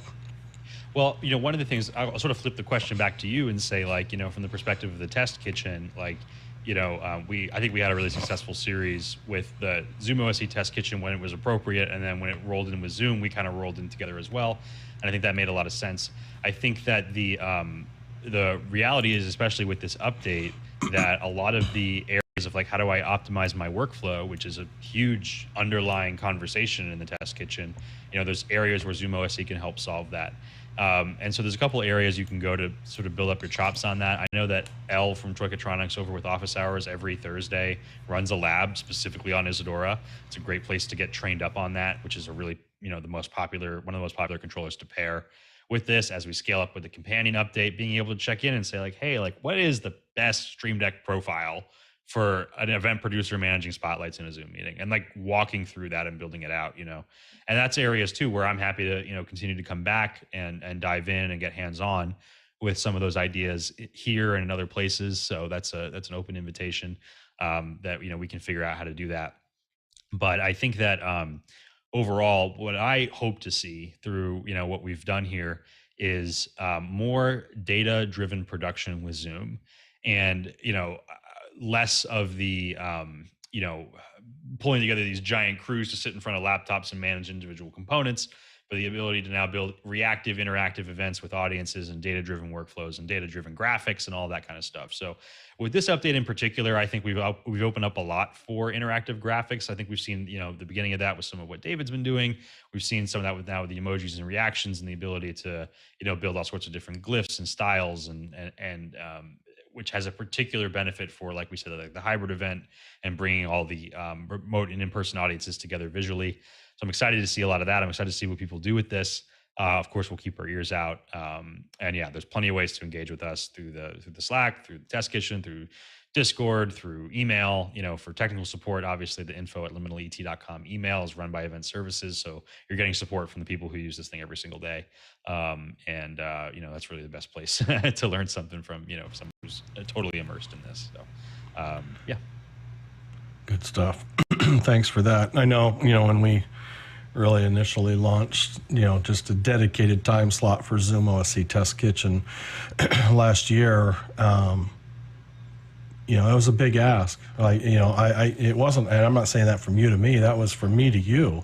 I'll dedicate the time, I'll carve out the time, and I'll host it, but I didn't have much more to offer than hosting it, right? It was you had to promise, and you did, and just came through like a champ of either you or Jonathan or others to always be present and be that technical resource to get it off the ground. But the overall dream was to start having individuals in the kitchen become those that are sharing and teaching and helping clarify and troubleshoot and grow the environment and the tool and solution. So it sounds like that's still exactly the same, as to develop those experts, those SMEs out there, and I think it's quite achievable. So super exciting stuff. I see or saw. Let me see. Go back to the gallery reel. I see a few. I still see Kevin's, but there were more Zoom logos than just Kevin earlier. Names I didn't quite recognize, but want to definitely say thanks to everybody who took a little bit of their vacation time and jumped in here, especially Andy, who had a lot of prep as well, and all the work you guys have been doing, your entire team, of getting this release where it is and what it's delivered for us. And now it's really up to us to to take it take it by the horns and really run with it and just challenge ourselves and go through some of those hair pulling experiences, because workflows are, there's some of them are different, but the same, showed me the other night that, you can still do it the old way too, if you want, but you can do more with this new workflow method of kind of select and execute, or select and make it a group and then execute on that group or whatnot. And so that flexibility that wasn't there before, and it's a much larger solution, a scalable solution, and distributable at that as well. So it's good stuff. So I hear you get the release, run with that. Companion beta is where you'll really see what's being developed, and you've told me a few times now, it's, hey, we're developing this in front of you, and so do be prepared, everybody, that it is a live project and so forth. So can't expect the production quality out of it, but their willingness, it's a really unusual act, quite honestly, is to be so exposed, for the sake of the product and the release cycle and so forth. So, be forgiving on that. Yeah, my perspective is we're building it for you. Let's build it with you. If those of you who have the time and the willingness to experiment with what we're doing out here in the open can give us valuable feedback on your experience of it, why not, right? Companion's an open source project. We want to support that. And we'll be very transparent about what we're doing here and the choices we're making. You'll see us make mistakes. You'll see us have good ideas, and we'll incorporate yours as well. So it's for you guys to use. So I want to make sure that it's something that, is helpful and really, something that is a service to, the team. Very cool. Very cool. Any other questions? Very good. Give me about 45 seconds to put an end to this segment, and I'm not going to close the kitchen, but I'm just going to put a video end on it for YouTube, and then we'll come back and run the rest of the kitchen as normal. But Andy and everybody else there that contributed, thanks so much. Super good to see you. You're a West Coaster now. Yeah. You said you transitioned to the West Coast, so glad you made it there safe, and hope you're enjoying it out there. Definitely a bit different, but congestion's similar. It's got to be similar to DC, but needless to say, super happy that you're there, doing so well, and delivering some great solutions for all of us. Right, and likewise, thank you, Jeff, for continuing to run the test kitchen, which has been such a valuable service to the community. I know both for me as a third party and now at Zoom that you're doing this great work to educate the customer base, understand the behavior, and provide this service to the community. So we really appreciate it. Very good. Take care. I'll run this in, and we'll be right back.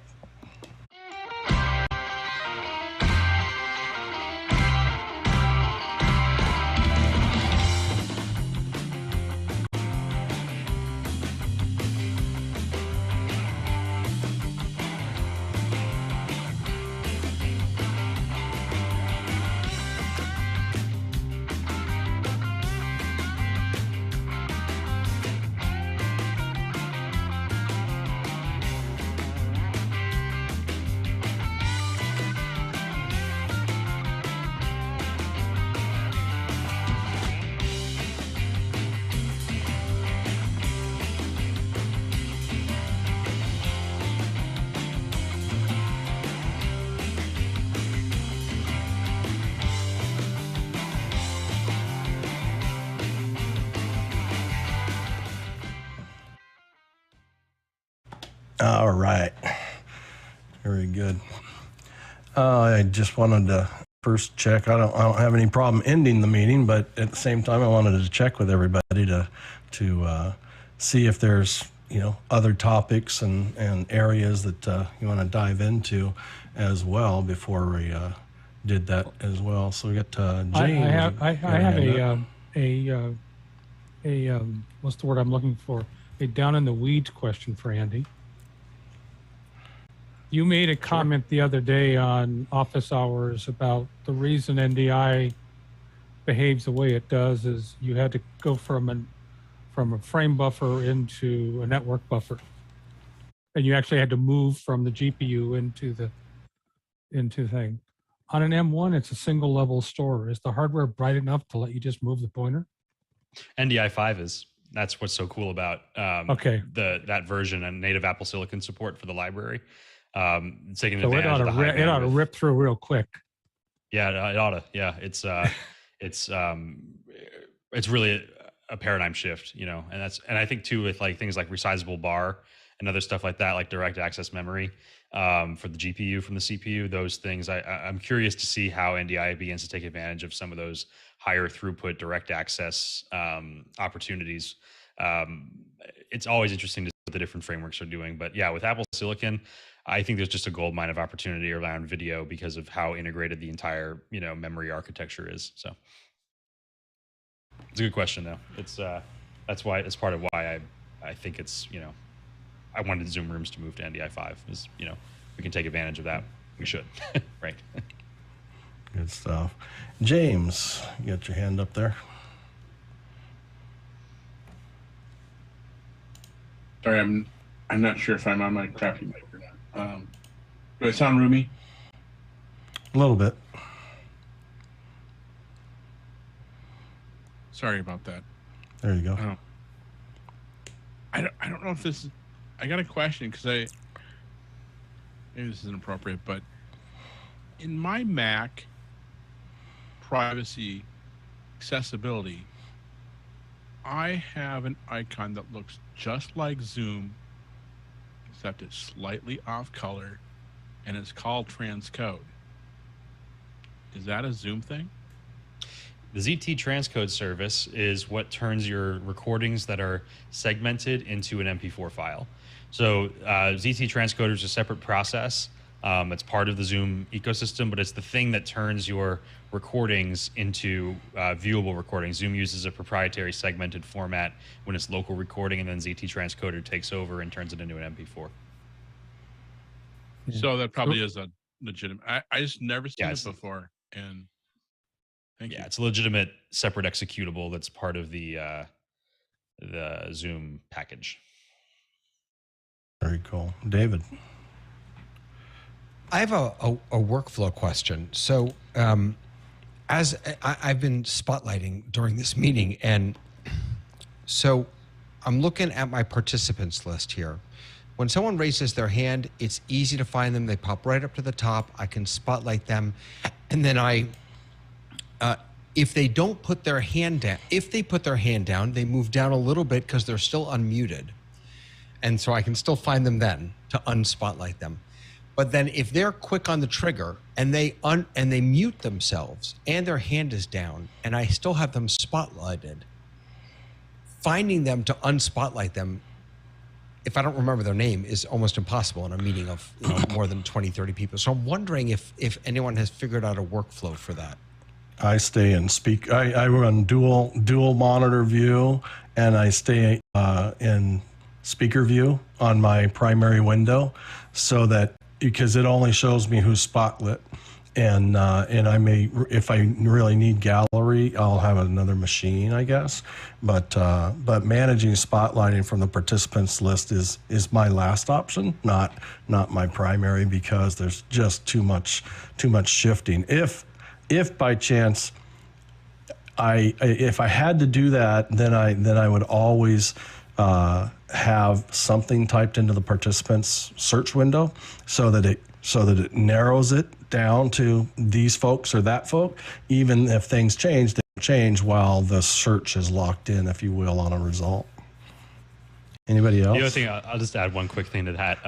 The actual reason ZoomOSC was built when I was in college was to fix the participant list searching option to get faster. It's the whole reason the product exists is how painful that is. So I empathize. Yeah. Well, and now we can, on a separate console, be it, your tool of choice, Isadora or Stream Deck or whatnot, Stream Deck or Companion, which are really kind of two separate things, right? One's a piece of hardware and one's software. One's free and one's not.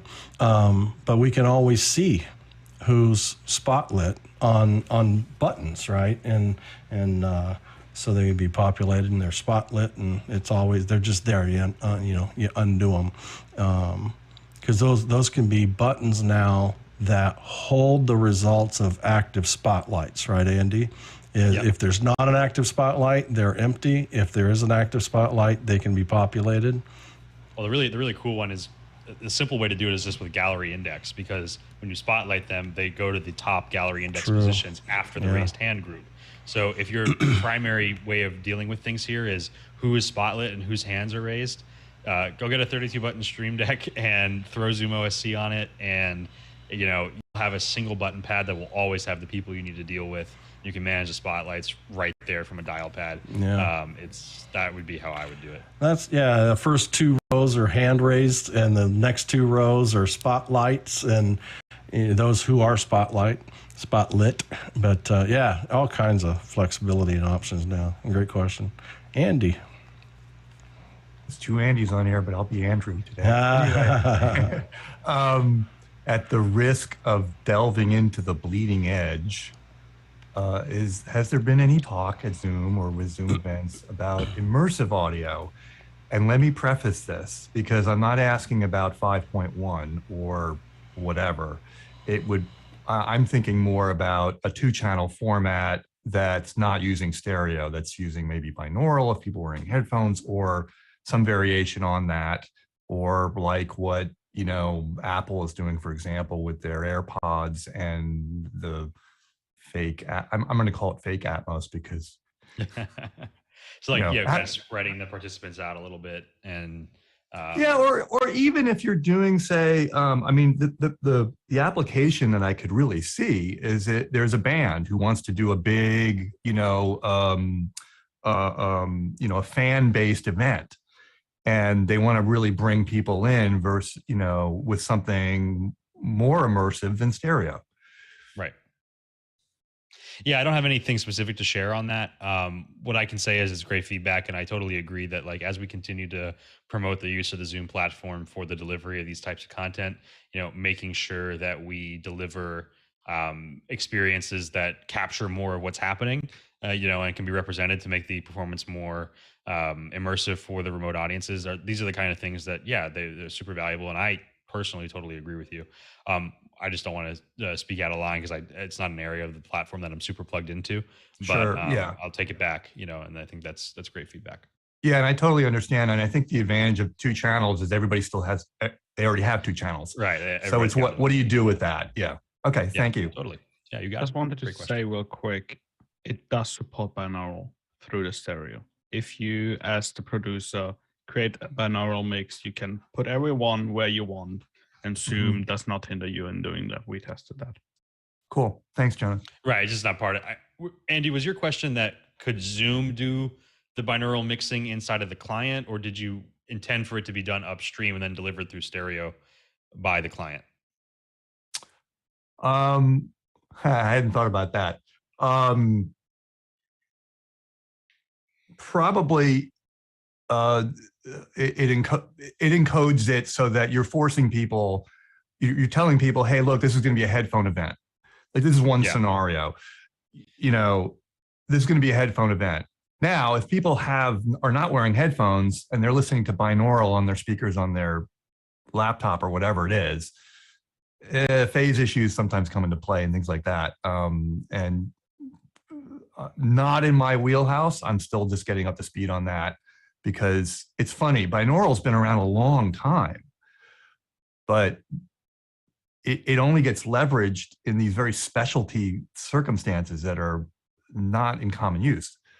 Yeah. So So it does beg the question, is there something else out there? So yeah, I'm sorry. I'm like, no, it's all good. And I think Jonas has a good Yep. point though, that like if you are able to manage it upstream outside of the Zoom app, we can deliver, that through the stereo mix without interfering in the mix in that process, especially if you have like original sound on and all that other stuff. We should be in high fidelity music mode and all of that enabled through the client. Like we should be able to represent more accurately what's being presented through us as the transport system. But we aren't, as noted, we aren't the one actually creating the mix. yeah, and I would think it would have to, in that case, it would also have to be mono compatible, because the last thing you want is, something to just be I'm so only out hearing of half the phase. show. Yeah, Right. exactly. Because as much as you're going to tell people to wear headphones, they're not going to wear it. Right, A lot of yeah, them aren't yeah, going to wear headphones. Right. Yeah, totally. Anyway. Totally. George Kennedy. Good afternoon, everyone. So, Andy, two things maybe. So, how much focus is being placed on right now on NDI 5? I know there's two different workflows that I use, which is NDI and hardware. So, where is most of the focus being put right now? Obviously, NDI is going to be the cheaper to go because you don't need to really do hardware. You got the computers or the cloud. So where's that energy being put? And you kind of also mentioned a few minutes ago about the Zoom exposure. Obviously, Zoom has been exposed for the past 2 years in a major way. What I'm seeing now that I'm back on the ground, everyone has kind of gone back to this vanilla, what I like to call vanilla Zoom. It's just screen scraping. And it's kind of messy because now I know being in the cloud for 2 years and going back to just a screen scraping, how is Zoom reaching out and saying, hey, these are the workflows that we are building? Because obviously everyone is treating it like the major companies, AV companies are treating it as, hey, this was just for the pandemic. We're not going to really focus on Zoom anymore. Right. Yeah. So a couple of things to unpack there. First, on NDI 5, Zoom Rooms was moved to NDI 5. Zoom ISO supports both NDI 4 and NDI 5. With Zoom Room, the focus really is on NDI with its outputs. Like that is how you get clean outputs out of a Zoom Room is solely through the NDI system.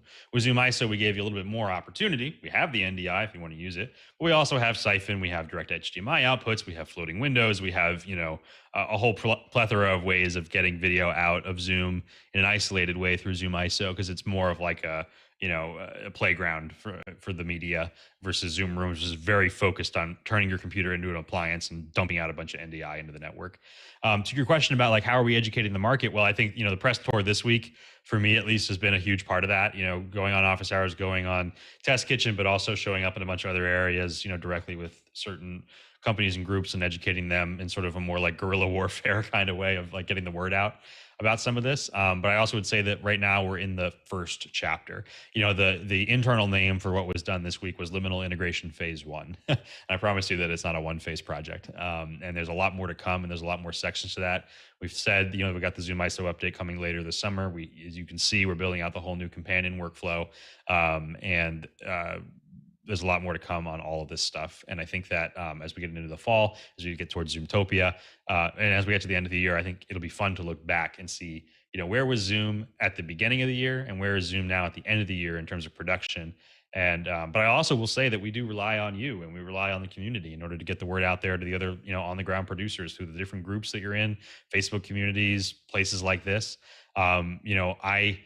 I know to go to you guys because we've built a rapport together, and I know, and I can come to you and I can say, here's what I'm thinking, here's what we're doing, here's how things are working, and go through these change logs point by point and really try to push the education into you guys. But as Alex, said on the show today, investing knowledge into a community is a better investment than just like, investing it into a document or something like that. So I'm trying to really take that message to heart and apply that to Zoom and say, okay, Zoom, let's invest in the community of video producers, put the knowledge base in there because they will pull it out into all the other places.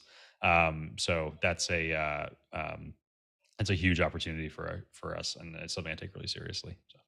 What I would also add, and Jeff mentioned this earlier in the show, education is definitely going to be the key. Obviously, I've been in office hours with all of you over the past 2 years.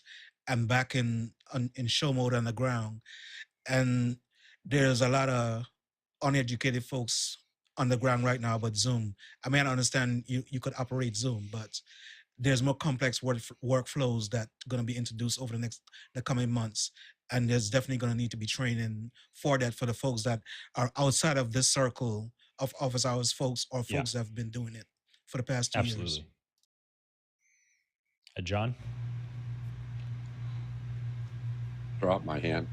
Andy, what's the best way for groups that want to get connected with Zoom events? I've had a number of people who have tried to reach out and haven't gotten rapid responses. I assume they're very busy. Do they want to connect with Zoom events or Zoom event services?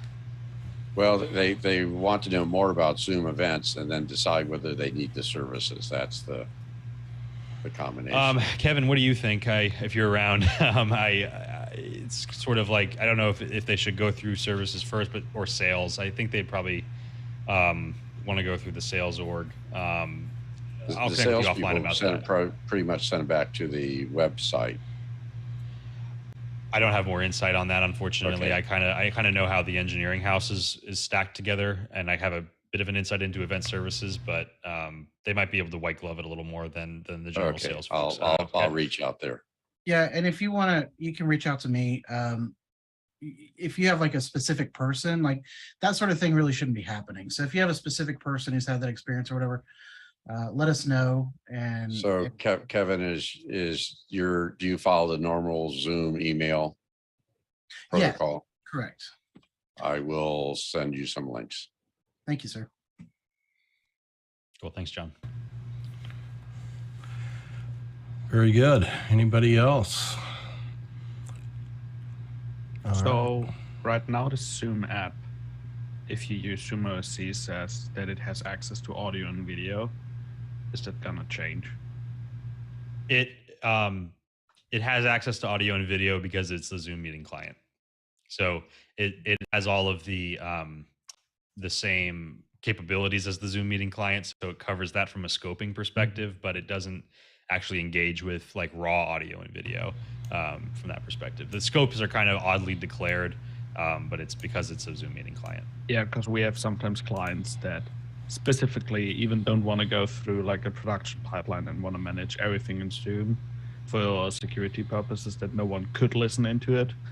And they kind of freak out a little if suddenly there's like, you're using an app to manage our meeting that says you can get the audio and video out. So yeah, good to know. Yeah, and the truth is that you can, because it's a Zoom meeting client, and you could hook it up to a virtual audio cable, or you could screen scrape it. So I think the badge is accurate, but you know, could there be ways using the Zoom APIs to handle as much of that as you could? You know, I wonder about that kind of stuff, but I think unfortunately the badge is accurate. The capability does exist from the security perspective. David? So this is sort of a Zoom OSC and Zoom ISO question, I guess, although I understand there are different stages. And I know that the answer is to use Companion, but I'm just not there yet. I'm not there yet. Oh, good. So I'm one of those ridiculous stick with a Stream Deck app people. So I've got all these beautiful colored little buttons set up for mute, for, you know, change speaker view or gallery view versus, and they're all hooked directly into Zoom. But when I use Zoom OSC or Zoom ISO, none of them work, obviously, because they're, I guess, different applications. Is there, I mean, will these commands for Zoom ISO and Zoom OSC eventually make it into the Stream Deck library, or will there be a Stream Deck, or do I just need to shut up and start using Companion? I mean, I think that the best way to maximize your experience today of what Zoom OSC offers is to use Companion today, because that's where Zoom is literally like invested in building that out right now. Like, we've directly engaged the Companion core team on that. You know, could there be workflows where you like run an intermediate program that sends like a key press to oscillator and converts that into an OSC message and puts that in? Yeah, it probably could. If you really wanted to avoid Companion, there would be a way to do it.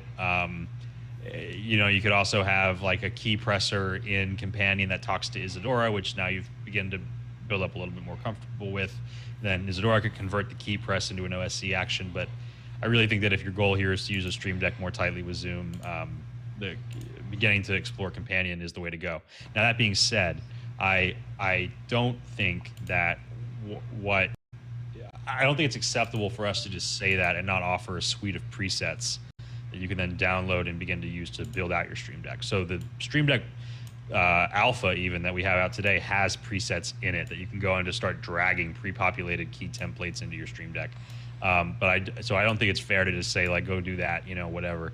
I would love to see more .companion config files getting distributed as well that are just total infrastructure that you know, drop in place into your Stream Deck. And I know like Jonathan has a bunch of those through event services that we could probably figure out what to do there, but also seeing the community build out and share Stream Deck profiles, I think is a really good way to help each other out. So that's where I would go. Yeah, I think part of my dilemma is as an Ecamm user, I really rely on the library that Ecamm has provided to Stream Deck. And you can use them both together. There is a way to using the companion button. Right, exactly. Right. I mean, what I probably need to do is, as you said before, just grab another 32 key Stream Deck. Yeah, just dedicate a brand new one. Exactly to it. Right. Yeah. Peter? And this is going to sound really petty, but for Zoom ISO and ZoomOSC, can you bring the calendar view in now that you're doing single login? I actually can't. It's a security thing. We didn't want to ask for shared permission scope on these apps, which would require which would give us access to a lot more than we needed access to. And I felt, and the user would have to explicitly grant shared permission when adding the app to the account. So we decided to not request the shared scope and leave off the calendar integration for OSC and ISO. All right. I thought I had to ask because these days I live within the Zoom app, except when I'm using ZoomOSC or Zoom ISO. Yeah, I agree. It's a point, but I felt that it was the right thing to do from a security perspective. And the inverse of that says you can't figure out how to override what Zoom launches from the web browser link. Well, that you can do. So if you run, depending on the browser, you can point the I'm running link. Safari on a Mac. Okay, so I don't know that process off the top of my head. One thing we could talk about is like, should Liminal create a website that allows you to paste in a Zoom link and then call the operating system code for the ZoomOSC app and launch it with that, basically a converter that we could web host. That's something that I was kind of kicking around in my head. We could explore that. Colin has a chat message real quick that says he'd love to learn more about reducing latency through the black siphon for decklink cards. Yeah, the main thing I can say about that is just to stay tuned on Zoom ISO. I think that, I want to simplify that workflow right now. The latency, I don't know if it's fair to attribute to Siphon in particular, because Siphon is literally just pointing the memory address of that video frame to the downstream application. But Black Siphon is an older app. It runs in Rosetta if you're on M1. So I can see where some of the latency could be added through that pipeline. So I'm wondering if there's a way to do a more direct pipe. I don't have much more to say on that for now.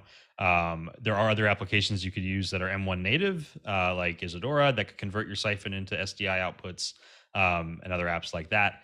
You could take a look into if you didn't want to use Black Siphon and maybe see if that reduces your latency. But I think the better solution is just to hang tight for a little bit on ISO, and we might have a better solution for you soon.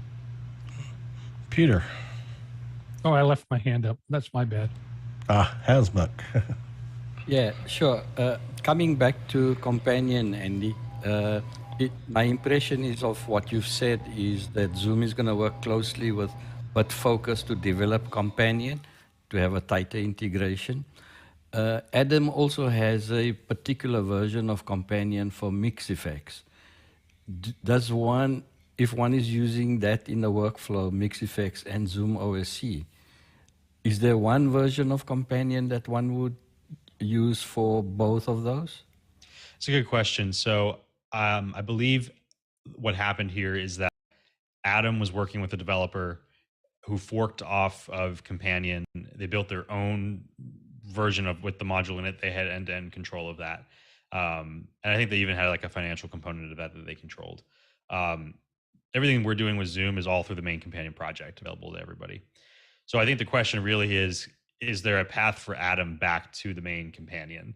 because you're correct in observing that no, it would not be possible. What Adam would have to do, he's got two choices. He can update his version to pull our public version into his copy, and then you take the latest copy from him, or Adam goes kind of, makes good with the main branch, and now everybody's back in the main world. But those would be in Adam's control. Everything that we do is open source, and so he's available to grab it whenever. Did you cause a change to the main companion module or to the device dependent modules? So we did not. So okay, let me put it like this. So we're engaged with the core companion team. So when there are back-end architectural challenges in companion that prevent us from having efficient use of the complexity of our module, we have a road with the guys on the inside, so to speak, that we could talk about architectural optimization for companion itself where needed. But most of our work is isolated to our module. Well, that's why I'm wondering if the third option is to make sure your two modules don't get in the way of each other. Well, I think the solution is, though, that has to be done through the main companion project, which is absolutely. No, architected around that. I'm agreeing with you. I don't think that's an issue that exists anymore, Hasmuk. You should be able. Yeah, I thought it was in the mainstream now. For the medical event, I used the shipping version of Companion, and it had all the presets for Adam in there as well. So that wasn't an issue. But he does have a different version for a huge bundle that gives you much more control over the ATM. Yeah. That bundle is. We lost you. Be honest? We lost you. Yeah, I was hoping I'm not the only one. Yeah, we have to talk to him offline, and he's super gone. Okay. Totally lost him. Yeah. Speaking of which, good to see you, Peter. Take care. Can you hear me now? Now you're there. Let's try one more time if Zoom crashes me out again a third time. Issue shouldn't persist anymore, Hasmuk. That thing you're talking about is only presets for the existing companion. It might require a specific dev version, which is why he's hosting that specific commit.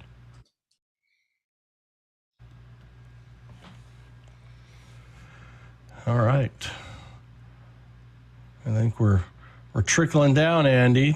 Good. I mean, I'm glad I outlasted the group. I take that as a badge of pride. Yeah.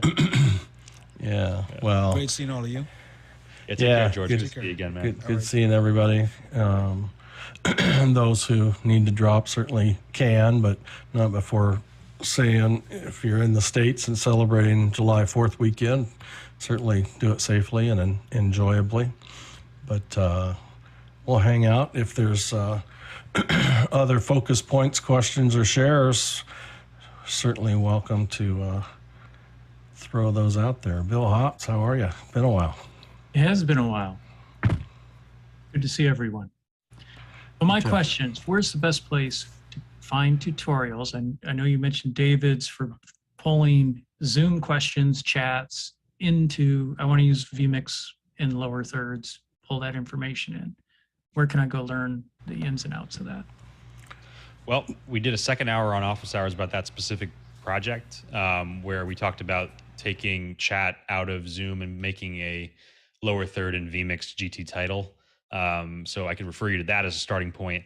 Okay. It's a question of how you want to do it. Do you say you want to do it in vMix? Do you want to use GT title, or do you want to use like H2R graphics, or do you want to use like your own graphics solution? I prefer to use GT title just for the simplicity of it. It's all integrated. Sure. Yeah. So there's a couple different solutions there. The one, I'll give you the abstract, and then there's a couple different. Actually, David has another good video on this one too. He's kind of been knocking it out of the park. But there's two ways of doing it with GT title. One of which is you can download. If you go back and watch the second hour, I walk you through this auto hotkey based solution, which is kind of like you're going to dedicate a computer to this, and what it's going to do is it's going to listen to the chat message. It's going to type it into a Google Sheet, and then you're going to use the Google Sheet as the data source for GT title in vMix, and then it will populate when you select this certain row, and it will copy it to another tab of the table, and then GT title will lock onto that and make the graphic. The other way of doing it, and that's all, you would be able to do that for free minus vMix. The other way to do this is with Zapier. So you can build a Zap, and you can have Isadora basically take the incoming chat message, turn it into a REST post request to Zapier, which can then integrate with your Google Sheet and write a line in your Google Sheet. And then it's the same thing, GT title data source to the Google Sheet, and then into vMix. So you could do that as well. In terms of the documentation on this, there's a second hour and office hours on that. There's David's video about using the Zapier solution. David is then taking a screen cap of the spreadsheet into Ecamm, but if you know how to get from data table into vMix, you'd be able to do the rest of it from his video. So Okay. all of that should help. So David, if you could be so kind as to share the link, because I spent a lot of time on the YouTube site and didn't find the tutorial. And then my other question would be, are there any limitations with Google Sheets and number of API calls? Because I've kind of run into that in the past, so I started using Excel sheets.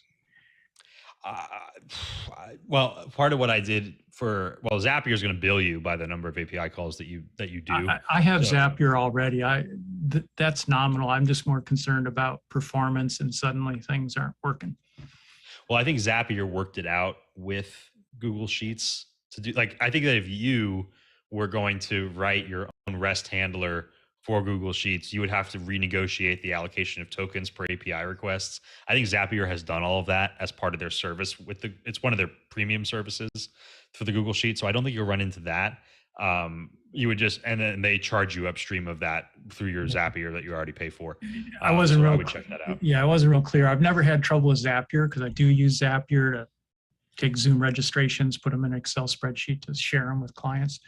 But when I use vMix GT title with a data source of a Google Sheet, that's when I've run into too many queries. Yeah, you're running out of APIs. Yeah. I think that, well, again, the beauty is we can get you into Zapier, and Zapier can get you to all sorts of places. It'll take me everywhere. So you could, if you found another service that's GT title compatible, you could conceivably point it into there. Okay. Thanks, Andy. And thanks. The other thing I'd say, just for the group, Jonas has a really good REST handler for ZoomOSC directly. As a matter of fact, I think it'd be pretty easy for him to update it to support the webinar Q&A. Yeah. So right, now the Zoom the same chat command. proxy actually has all those. It's serving all the questions, chat, active speaker as a JSON that is GT title compatible. So all you need to do is run this little script. It does a web server. You can put that as a data source into vMix, and then you can use active speaker. If you use active speaker from Zoom to generate lower thirds automatically, you get all the questions as different questions, so you can select them in your data sources, and you get all the chat messages. So yeah, just use this, Bill. And you're doing this without using Isadora? Yes, this is just a little script that I've written and made open source for the office hours. You're awesome. I owe you another call. I would just like to clarify that any videos that I make, it's literally just, I turn on a camera and talk. I didn't do any of the work. It is all Andy. I just want to be real, because everyone keeps referencing these videos. All I'm doing is sharing what Andy has done. So thank you for sharing. Andy makes us all look good. That's the deal. I think the chat proxy is an underappreciated tool from Jonas, and I think that it's worth paying a lot of attention to. Very cool. Look, did you put that link out there, Jonas? I think I'm going I'll to put it in the chat. right one. Zoom chat proxy on GitHub, right? I think it's this one. Yeah, that looks right. Yeah. Cool. And if anyone has issues setting that up, because it is code, I haven't gotten around to compiling it into an easy to use application just yet, let me know and we can figure that out. Very cool. Josh? Well, before Jonas mentioned what he said, I was looking at opening up the GitHub that has the Isadora file on it, and it might be some compatibilities that I or requirements that's giving the ID 19 error for loading that file, but that may be irrelevant. With Are you on a virtual machine or no? That's on a Windows box. Running the latest Isadora. I do not know. You might need to install. Have you installed the AutoHotkey plugin for Isadora? No, maybe that's what it is. Yeah, there might be some missing plugins that you need. So take a look at what did I call it? The AutoHotkey launcher from the Isadora add-ons page. Download that. I think I listed which plugins you need, but you definitely need that one. So okay, that could be part of it. All right, thanks. But yeah, so just for context, the reason that I did all this stuff with the Google Sheet is that Greg Gibson's requirement to me was remote producer needs to be able to moderate what's going into vMix. And so the Google Sheet was that middle step. But if you don't need that middle step, don't do this. Like, just go use the chat proxy. Like, it's so much easier. But if you need to get into a Google Sheet because it allows multiple people to come together and collaborate on the document and then add the document to vMix, then it makes sense to do that. That is the draw to that. Yeah, but yeah. Yeah. Yeah, because they could have their seed, a group could have seed questions they want to type in, plus the chat contribution, Q&A. I mean, yeah, could be multiple contributors to the same source. And what I did with David was, taking even a step further where it was like, all right, we don't need the Google Sheet for remote moderation, but we're not using vMix. So let's just make an alpha channel NDI source. Because then we can bring that into literally everything. We don't need to do customized API calls. We don't need to do anything else. It's just like you run this Isadora file, you have the moderation and the graphic generation in a single file, and you just anywhere that can grab that NDI source. And I even manage the animations for you, tweening it in and out and all that. So it's like there's almost no dependency on the upstream video mixer. You could even play this out with like key fill on a hardware output and bring it into an ATEM. Like if you wanted to, you could do that too. So it's really designed to be just sort of a brass tacks, minimum viable product, everything in one place solution.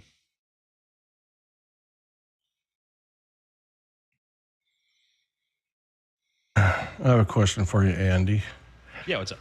Definitely not related to your technology. What your drive that led you to this low contrast Andy look on your video these days? Yeah, I don't know. I thought it was different, but I'm not. I don't know about it yet. I feel like it'll work once I add like a really punchy accent somewhere. Right now, it just looks like I did a bad job color correcting my camera, or like I'm on like a log. But part of the other issue is that part of the issue is that I have this beautiful, literally a bay window, and I can see the bay and I can see all this other stuff, but the sun is coming through it. So I got a blackout curtain, but I do have a color bar. So if I pull over the curtain, you can see a little bit more of the light that I've got back there. But I tend to leave it open during the day just because otherwise it gets kind of dark in here. But yeah, so we do have a little stuff going on there. I've also put up a bunch of like nanoleaf canvas panels that you can't even see. And then my favorite new toy for my office is the table cam. So you can see now my coffee table where I have this marble that is being pulled by an electromagnet on a 2-axis stepper motor to create these little patterns in the sand. So this is my away camera for Zoom. It's all controllable through an API. I'm still waiting for it to write Zoom. Yeah. You know what? I should do that because I absolutely could do that now that I have API control of this and I can make my own patterns. So I thought it was very Zen-like. It is very Zen-like. I'm not a huge fan of the pattern it's doing right now, but it has a nice little ring light on it. I have some screen glare from my nanoleaf canvas panels. You can kind of see it reflecting on the table, but I'm still getting the place together and figuring out exactly what I want it to be and how I want it to work. But the truth is I have the benefit of being able to go down to San Jose and work out of the Zoom office from time to time, which means that I don't always have to have everything here. I just have to, so it's all good. Do you primarily work at home? Yeah. Do you primarily That's right. work at home, or are you in the Zoom office? I do. I'm probably going to, I've only been to the Zoom office twice. My third time will be on Tuesday. So I'm thinking about going down, once a week, once every other week. Because there's a couple of cool things at the San Jose office that would help me, like the Executive Broadcast Center, which has all of our like X32s and ATEMs and all that stuff and like constellations. And so I wouldn't have to worry about having like a big rack of heavy equipment in my office, in my home, so and eating my power bill and all of that stuff. So it's sometimes nice to be able to go to dedicated studio production spaces and all that stuff. So I might be going a little more often. Are you in San Francisco or somewhere nearby? Now I am. I was in DC for the longest time. And Right. As of about a month ago, I moved to the Bay Area, and now I'm in San Francisco, and I commute sometimes down to San Jose. What part of town? Noe Valley. You're not far from me. I'm in Castro at the Castro. Oh, really? Okay. I'm we'll down have the to hill get from together you. sometime. Yep. I would love to. You're literally down the hill from me. We should get coffee or something. Yeah. I'm at Douglas and 18th, if you know where that is. Yeah. I'm literally at Noe Valley, so I'm like 5 blocks from all the like mayhem in Castro Central there, but it's awesome. it's a great. I'm very lucky to be here. Very lucky to be here. Yeah. I love this area. Yeah. Yeah. Cool. Yeah, we get together. Yeah, we'll do it. We should wrangle all the other like Bay Area people. Yeah. Pull them all in. Yeah. That'd be fun. Pull them all in. Do you like what they're doing in New York? If you look on Discord, they've got that New York group that just gets together for drinks or food every now and again. We should that's cool. try and do that in the Bay Area. Yeah, we should. That'd be fun. True. Very good. Well, take care, David. Good to see you. All right. I'm gonna run too. See ya, Andy. Sure, take care, Andy. Well, I think maybe we should call it a wrap. I'm going to send a special thanks out to Kevin Babcock, who's, I know earlier I didn't watch really close, but I know you were working the chat thread and answering questions and so forth. So I appreciate that contribution thanks, Kevin. as always. So good stuff. Andy, thanks again. All of you, thanks for coming and visiting and learning, and we'll see if we can't put together some topic focuses moving forward and figure out some projects and build them in the kitchen and share the results and all with everybody. That's the main thing. That'd be really fun. YouTube archive and dice them down to just the project itself for the archives and so forth as well. So should be a good time. Colin asks real quick, are there any resources, videos on using ZoomISO on how to work with audio and video syncing with SDI output? Yes, so Adam Tao has a video on using mix effect with ZoomISO in the ATEM, where he talks about syncing up audio and video going into the ATEM. So I think that'd be a good source.